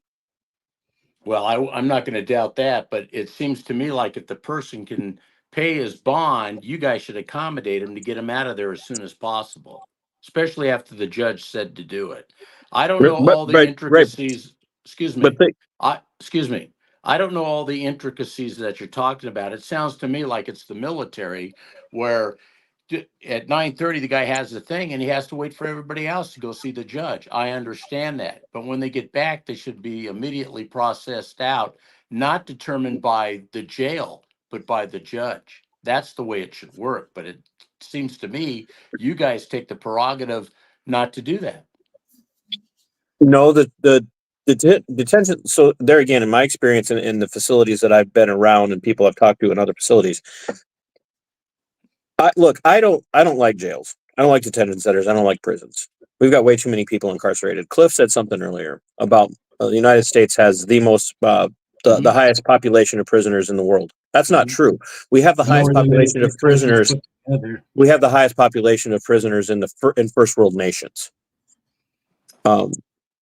Part of the reason that other countries that are second and third world nations have a lower population is because they execute far more people for far fewer things, or for far more minor things. That's just true. You cut off a guy's hand in Saudi Arabia for stealing, he's probably not going to reoffend because he knows what's coming next. Little excessive. But that being said, true story. We have way too many people incarcerated for way too many things. And it is a flaw of both humanity, the moral compass of humans, and as well as the system is morally flawed as well. But isn't the system morally flawed because it's a money-making business, and that's why all our Congress and legislators are part of BlackRock, and they invest their money into these jails? well, there again, depending on the ones that are actually privately operated, which the number of privately operated jails and detention centers is actually a lot lower than people think. It's the private prisons make up a higher percentage. I don't know what the percentage is off the top of my head, but it is a moral flaw, because the same people who staff detention centers, the same people who staff other parts of the law enforcement world, are the same people that make up the criminal world. It's a lot of the same psyche, and most of them are alpha type personalities. They just really are. And somebody said earlier, like, the people who work detention centers or work jails, that are jailers or correctional officers, they just weren't good enough to, they weren't the kind of people that were good enough to make it on the streets. That's actually not true. Most detention center staff, most jailers, are actually higher educated than most cops on the street. They still have the same problems. They still develop the same jaded mentality. Even if they go into it with rose-colored glasses, they develop a very jaded personality. They begin to see everybody as the enemy, and everything comes down to, and we can blame the left wingers and we can blame the right wingers for this. Everything comes down to order. You have to have order. You have to have some form of systematic way of managing everything. And their argument is that to have a peaceful detention center, a peaceful prison, is everything has to be on a schedule. And very few people are capable mentally, emotionally, psychologically, to step outside and go, I realize that we've got a schedule going on here, but I'm going to call Sarge up and say, hey, can we get so-and-so a phone call? No, because they're in a rigid system. And you're right, it is very militaristic, which is a big problem. I think we should remove all military language away from all law enforcement. There should be no more captains. There should be no more sergeants. There should be no more corporals. There should be no more lieutenants. They should have no military gear. And there should be a 10 to 15 year moratorium on anybody entering law enforcement from the military. Period. I would agree. And that would end a lot of it. But they do have a militaristic mindset. They do believe themselves to be part of a fight, a war. So if I'm in a fight, if I'm a war fighter, then that means you in that uniform are what? You're a warrior. You're the enemy. And the biggest problem is that once you start to see people as the enemy, especially inside of a detention center, it's easy for you to just say, look, I'm not obligated to give you anything. Well, I think that's a broad brush stroke comment, because the people that I served with in the military could just substantiate that this is a human being, because I was in military police and we didn't treat people like they were shit. So I disagree with your analogy. I will tell you right now, while I appreciate your service, I was in the military, 82nd Airborne. My ex-wife was an MP. The United States military is as corrupt as law enforcement. They will turn on American citizens in a heartbeat. When they get ordered to shoot with you, that comment. I never saw that. I was in for 20 years. And I'll tell you, I got a young Marine I work with today. We were having this conversation, and I brought up the idea that the military will take orders to shoot, and he go, "Oh yeah, you goddamn right we will. If you tell us that the person over there is the enemy, yeah, we'll shoot them, even if they're American." So, well, what you tell me and what I know are two different things. So that's why I'm questioning what you're saying. Oh yeah, Well, the military. actually, Actually, Utah Defender, the military has changed a lot since you were in, just like our The only policing. place that I know of that he talks about that they would do that was in Fallujah, and that's why they started having to call back all the way to Obama to get permission to open fire, which was BS. Well, And, my, and I what I'm understand that, but the military has Military changed. justice system, even when I was in back in 1980, was a farce. There is Yeah. no justice in the military either. And I even had 2 MPs escort me to a sergeant that got me my court martial just so that he could punch me in the stomach while I was in custody. And so, it's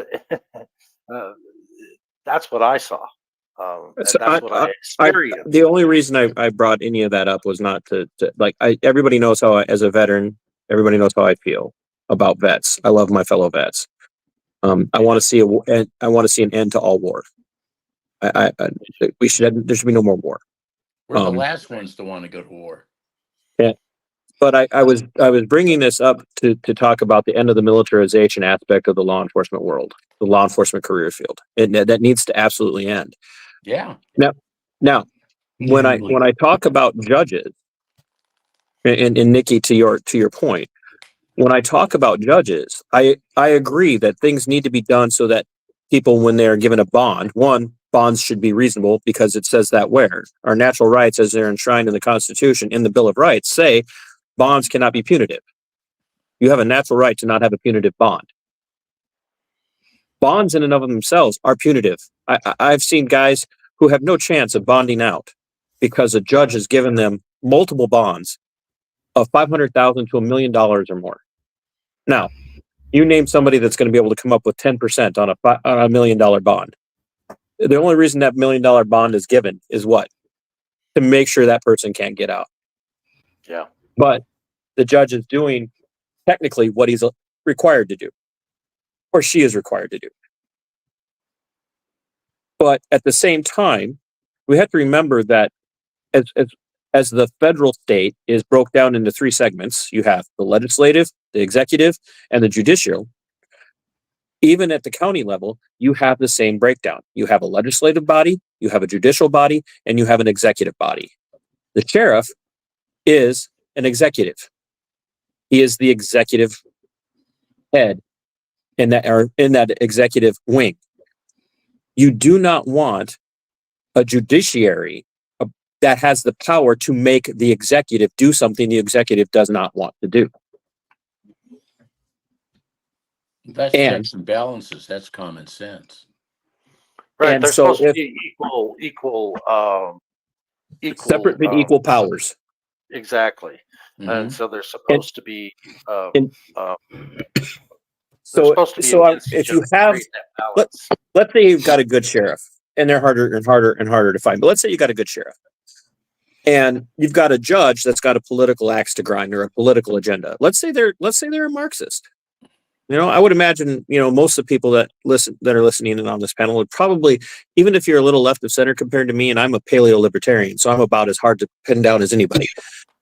But let's say most of the people here would not consider themselves Marxist. But we do know that judges do like to legislate from the bench. And they use their position to send a message. And it happens a lot. There are a lot of leftist Marxist judges out there. So let's say this person happens to be one of the protected classes when it comes to identity, if you're following me, without getting you guys booted. And they're charged with a crime.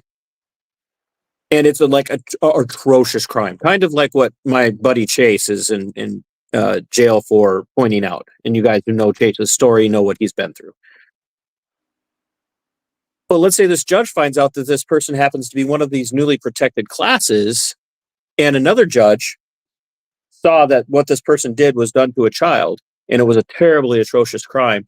And the judge said, this person is way too dangerous to be on the streets. So I'm ordering this person held without bond. And another judge gets wind of it because the attorney did some shopping and waited till that judge was gone and put in a bail amendment or a bond amendment or a bond reduction hearing. And he gets in front of that judge because he knows how to judge shop.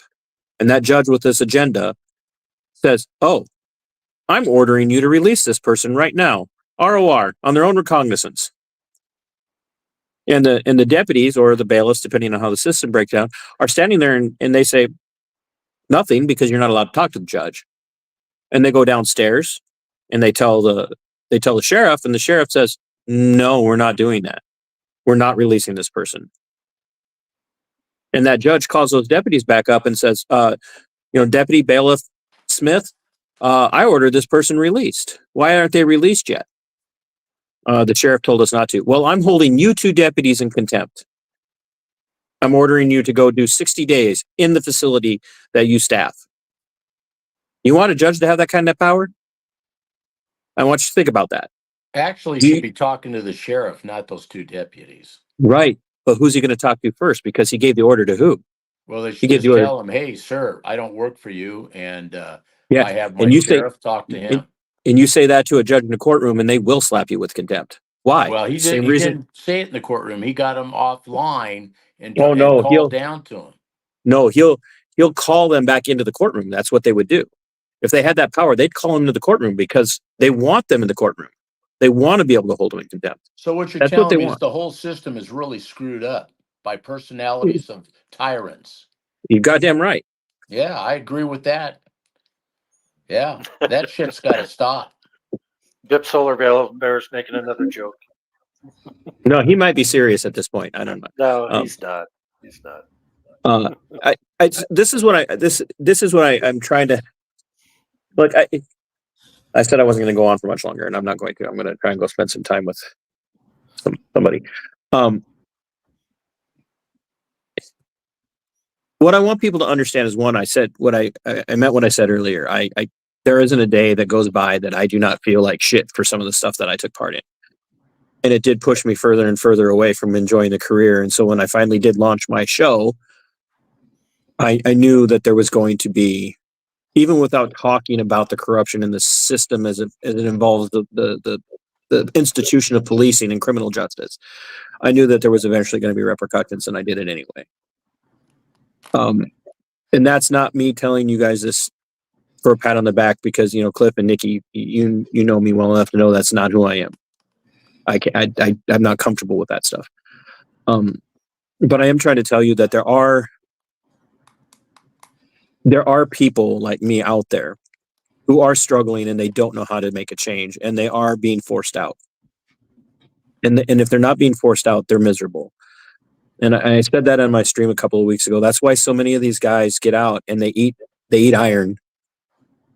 It's not because they miss the power. It's because the cognitive dissonance that is built up in their brains and their minds is they realized when they've had time to sit back and relax and reflect. I did some shitty stuff. And I'm ashamed. And I don't know how to deal with it. So there's only one way out.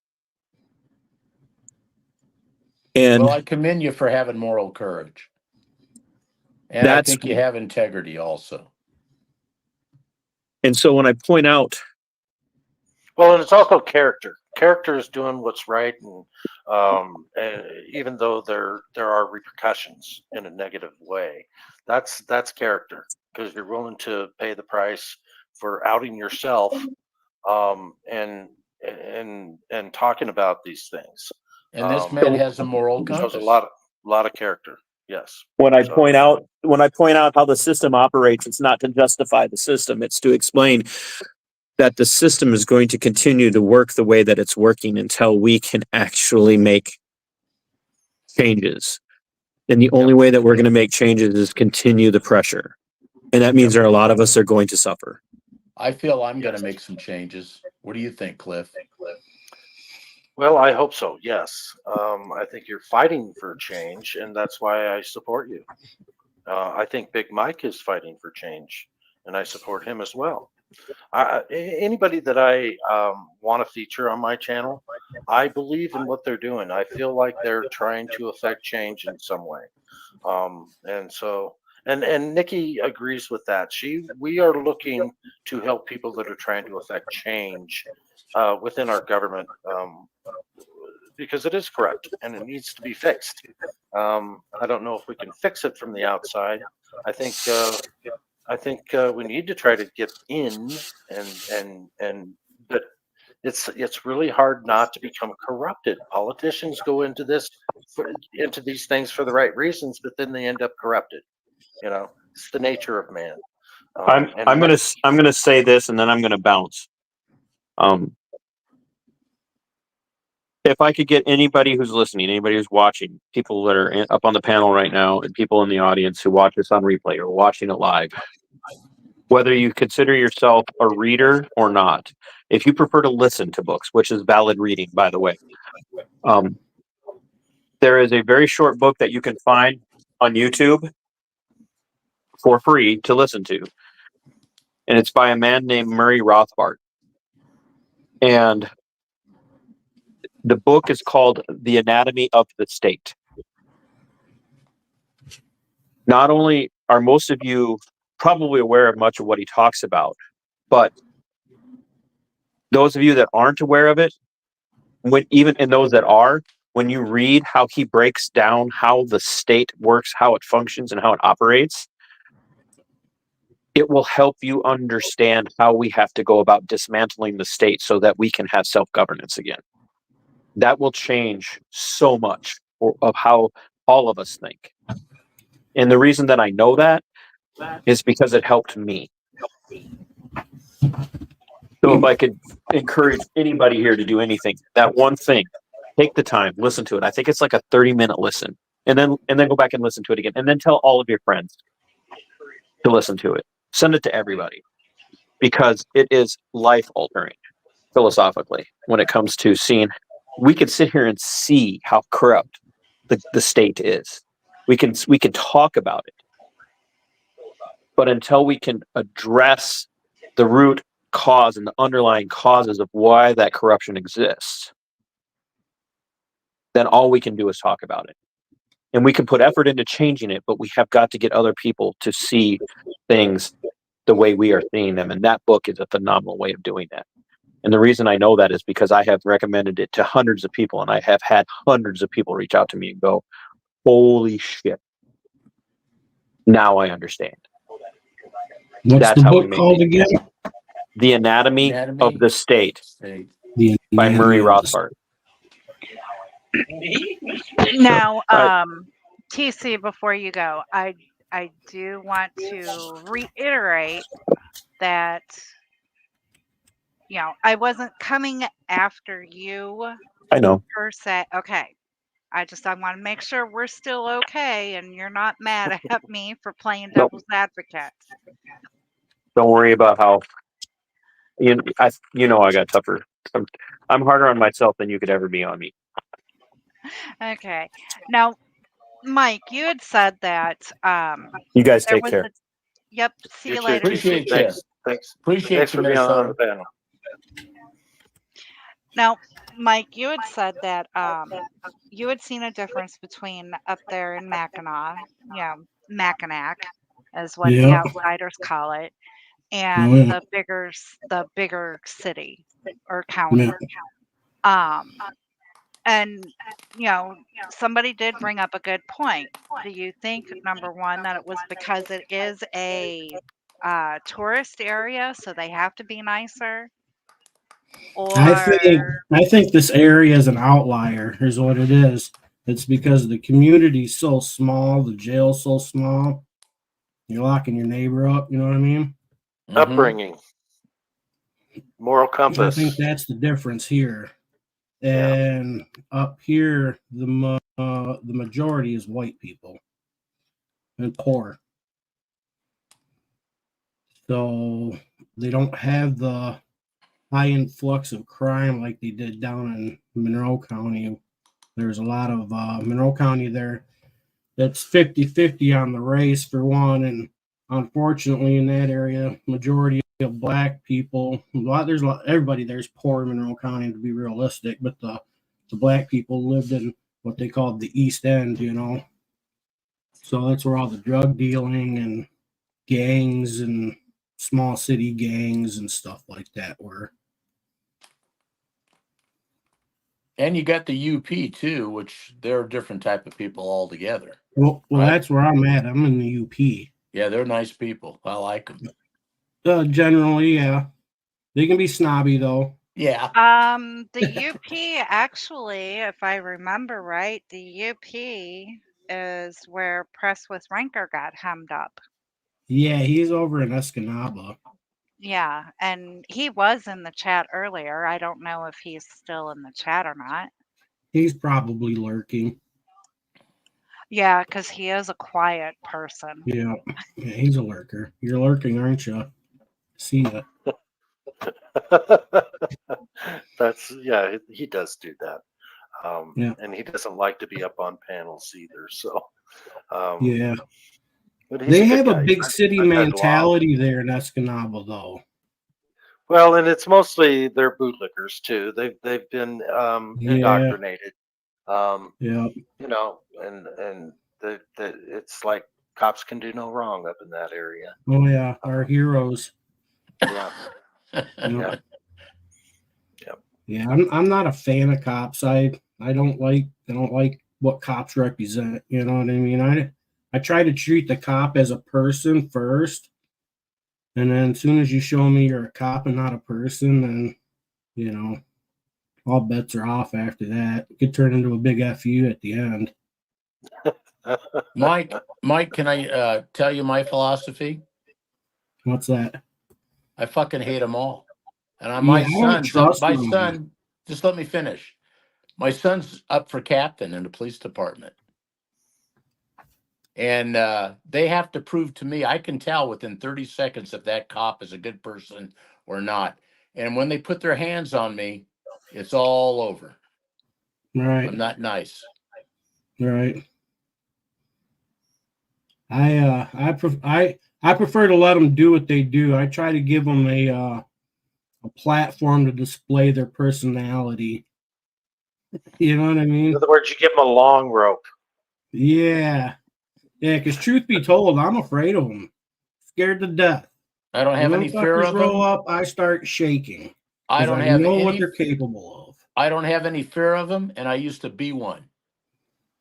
I know their Well, mentality. they scare me. Just talking about them scares me. When I leave my house during the day, I don't fear being robbed. I fear unwanted encounters with law enforcement. Yeah, I agree there. Yeah. I appreciate your comments today.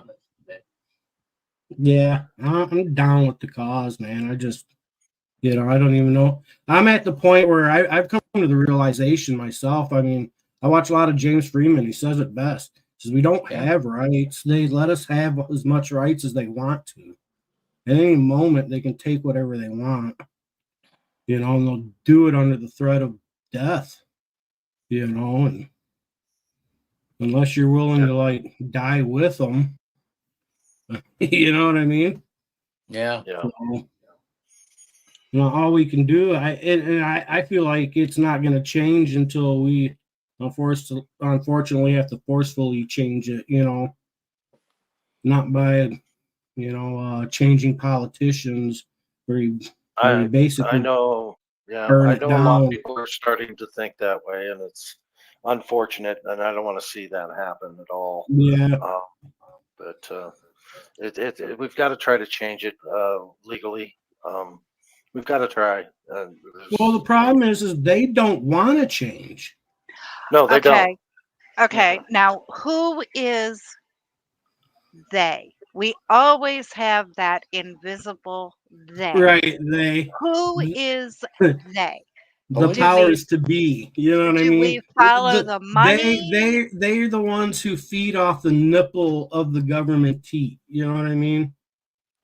The ones who work Which for are them. None of them mostly want it to change because they're all public happy with what officials they and get out of it. politicians. Yeah, which is mostly public officials and politicians and Right. cops, government workers. Yeah, that's Right. They get paid off our tax dollars and claim that they pay You taxes. threaten to take someone's bread and butter away, they will do anything. Yeah. So I think we've had a great discussion this evening. So we're over the 2-hour mark. We do appreciate you coming up on the panel, Big Mike. Do you have anything Yeah. in the works before we let you go? Not much. coming up? One of my vehicles is down, and the other one's got a slipping transmission. So I've got a little bit of backup stuff, but I'm going to try to maybe get to the Sioux or Escanaba, St. Ignace here in the next month or so. Hit those both up. But winter's Do some coming, so cop things are watching. about to slow down up here. So you're mainly cop watcher, right? You like to go up on. No, I do it all. You do it all. So you Yeah, I'll go public stand in buildings, front of you a do bank. press. I'll go to a city hall. I'll go watch cops. Okay. I'll go video birds. You know what I mean? You know, Well, mine's totally different than yours, Mike. What I do is I try to help people that have been fucked over by police and government. That's what I've been doing. that we need more people like you, and I wished I had the skill set to do that. I just don't really have the skill set. I'm dyslexic. Paperwork and all that crap. You know what Hey, I mean? Mike, guess what? I'm dyslexic too. You can get over it, buddy. Right. Oh, don't get me wrong. I've gotten over what I need to, but I have the mixture of that and the anxiety stacks in. That stuff just gets Mhm. overwhelming for me. Yeah. So I want Well- to make content right now that shows how they are. You know what I mean? I want people to see how they really are. So that's why I like to give them that Yeah, platform yeah. to let their personalities shine. And my underlying thing is I don't give a fuck. And I have no fear, and I think Cliff knows that as a witness. I don't have any fucking fear. You put your fucking hands on me, you're going to pay a price. All right. Ain't nobody put their hands on me yet. Oh, good. I've already No. have. It'll come. I'm sure. They tried to kill me too. How about that, huh? That's why I had 3 Right. heart attacks. Yeah. So, what is next on your agenda, Utah Defender? What are you? I know that you and I went and saw your attorney for the first time yesterday and retained an attorney. As soon as my attorney, I think he's going to, I'm very optimistic. I think he's going to have the case dismissed. If he doesn't, I know we'll win it down the road. Mine's to stick the biggest knife up the ass of the Ogden Police Department, all those sons of bitches that arrested me. I'm coming after them for fucking lying on their affidavits and their police report. And then I'm going after the jail with Arbonne being the biggest one, and I'm going to try to get him excommunicated out of my church. And then I'm going after DCFS. I've got all my complaints in. I've already got my complaint into the DOJ for excessive force, a pattern of excessive force, and I've got complaints in. And you know, the chief, Arbonne, is excited. So excited, I sheriff, think he wet himself that day I talked to him. By the way, I that's keep got over correcting you, too. 85,000. I only have 100 viewers, and I had 85,000 views on that one video where I chew his ass out. That was so. Look, one thing, Mike, I got to tell you, the Lord puts people in front of my camera. I think Cliff now is a believer because it happened twice the day that I saw the sheriff of Weber County, a lady, and then the sheriff himself. And he admits to torture cells. He knows what's everything that's going on in there. And I'm going to hang their ass. Gonna hang Yeah, their I ass. seen that video. I seen it. All right. All right. And I Yeah, appreciate so- you, Mike. Yeah, Yeah, go to I both these appreciate you, guys' channels and subscribe. Watch some videos. They're doing good work. Same way with Minnesota Black Robe Regiment. If you haven't already subscribed to his channel, he is doing some good work too. And anyone else that's been on the panel, and in of course Foshin. We do want to thank you. I believe Utah Defender didn't notice you in the chat. He does appreciate the fact that you did feature one of his videos. And Yes. so do I. And Yes. so did San Joaquin Valley Transparency. I'm trying to think of some other big channels out there too. That The have shown chief your didn't work. appreciate it though.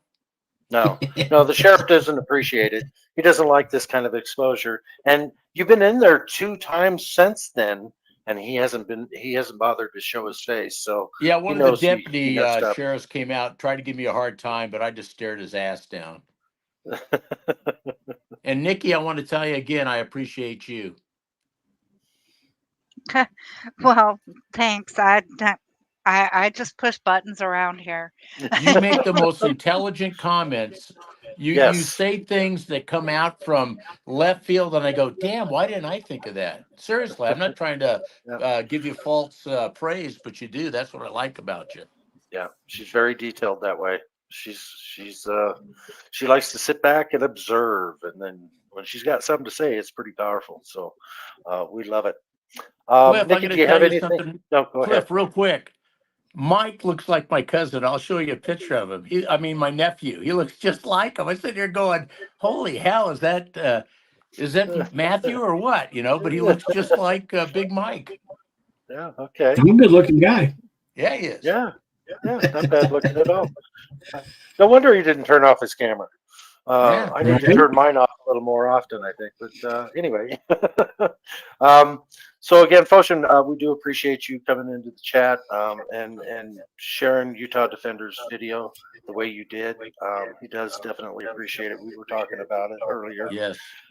And Nikki, do you have anything else before we end the stream? Well, I do want to say Minnesota Black Robe Regiment, we are just a channel here on this platform. All we do is we try to bring attention to what needs attention and to make everybody come together and understand what is going on and what they can do to change it. Even if it means just like Big Mike going out there with a camera and showing what is going on. Even if it is our bigger channels like Foshin going out there and actually doing the fighting. We all need to support each other. And that's what we are trying to do. It doesn't matter if you hate them or if you love them. If they're doing what needs to be done, we need to support them. Well said. Mike, like I said, keep up the good work. We would love to feature you. And I understand email's not one of your strengths, but I will, if I can find your email, I will send you an email and maybe we can get something scheduled. Yeah, I've got an email. It should be in my descriptions. I mean, I can handle the email and the basics. You know what I mean? It's just the pressure of the paperwork that just really eats me. You know what I mean? I don't know what it is. Yeah. Because you don't want to mess that stuff up. You know what I'm saying? Right. I do want to thank everyone for being here, especially our mods and our guests and the other channel owners, and our audience. You guys have spent 2 hours out of your day that you probably could have been doing real life things, but we appreciate the support. So thank you. We do. And I want to say this again, and I say this at the end of every stream.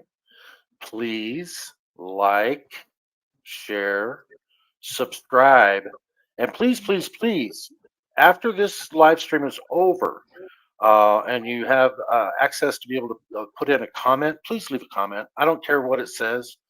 Just put in a comment. It does help the algorithm and gets us more views. And we do like the views. We want to expose our channel to more and more people. And we want to grow so that we can really, truly help auditors and activists and mainly constitutional advocates.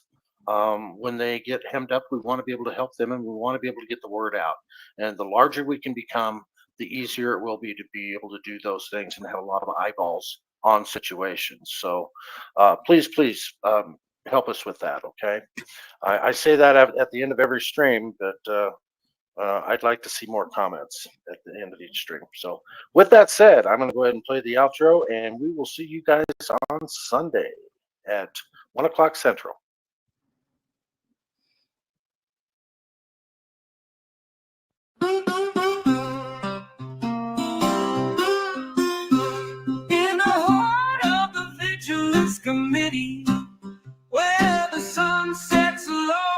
the spirits run free. We stand together, hand in hand, watching over the sacred land.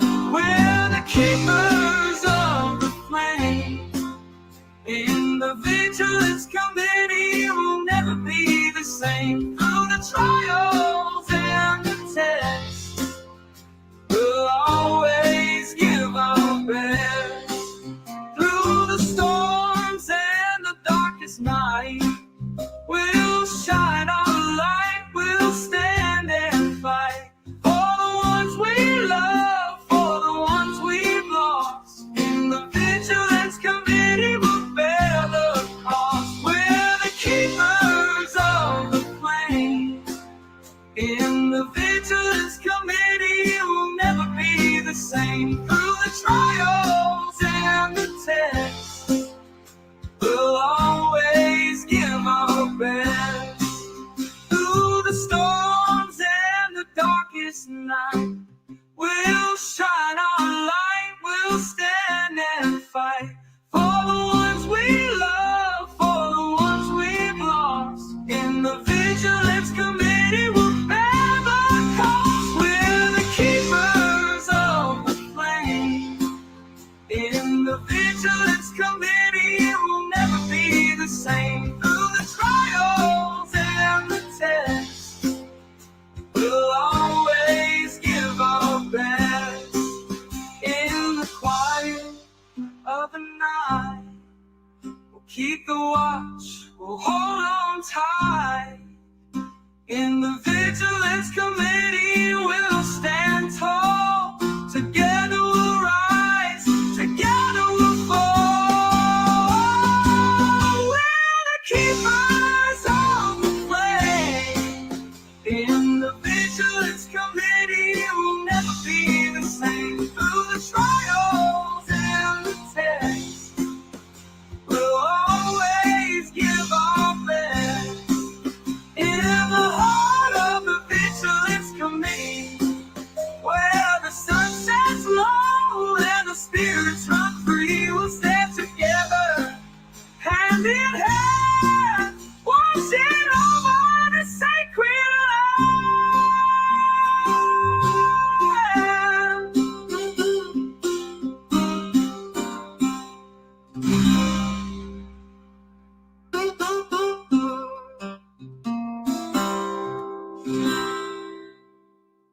in the heart of the Vigilance Committee,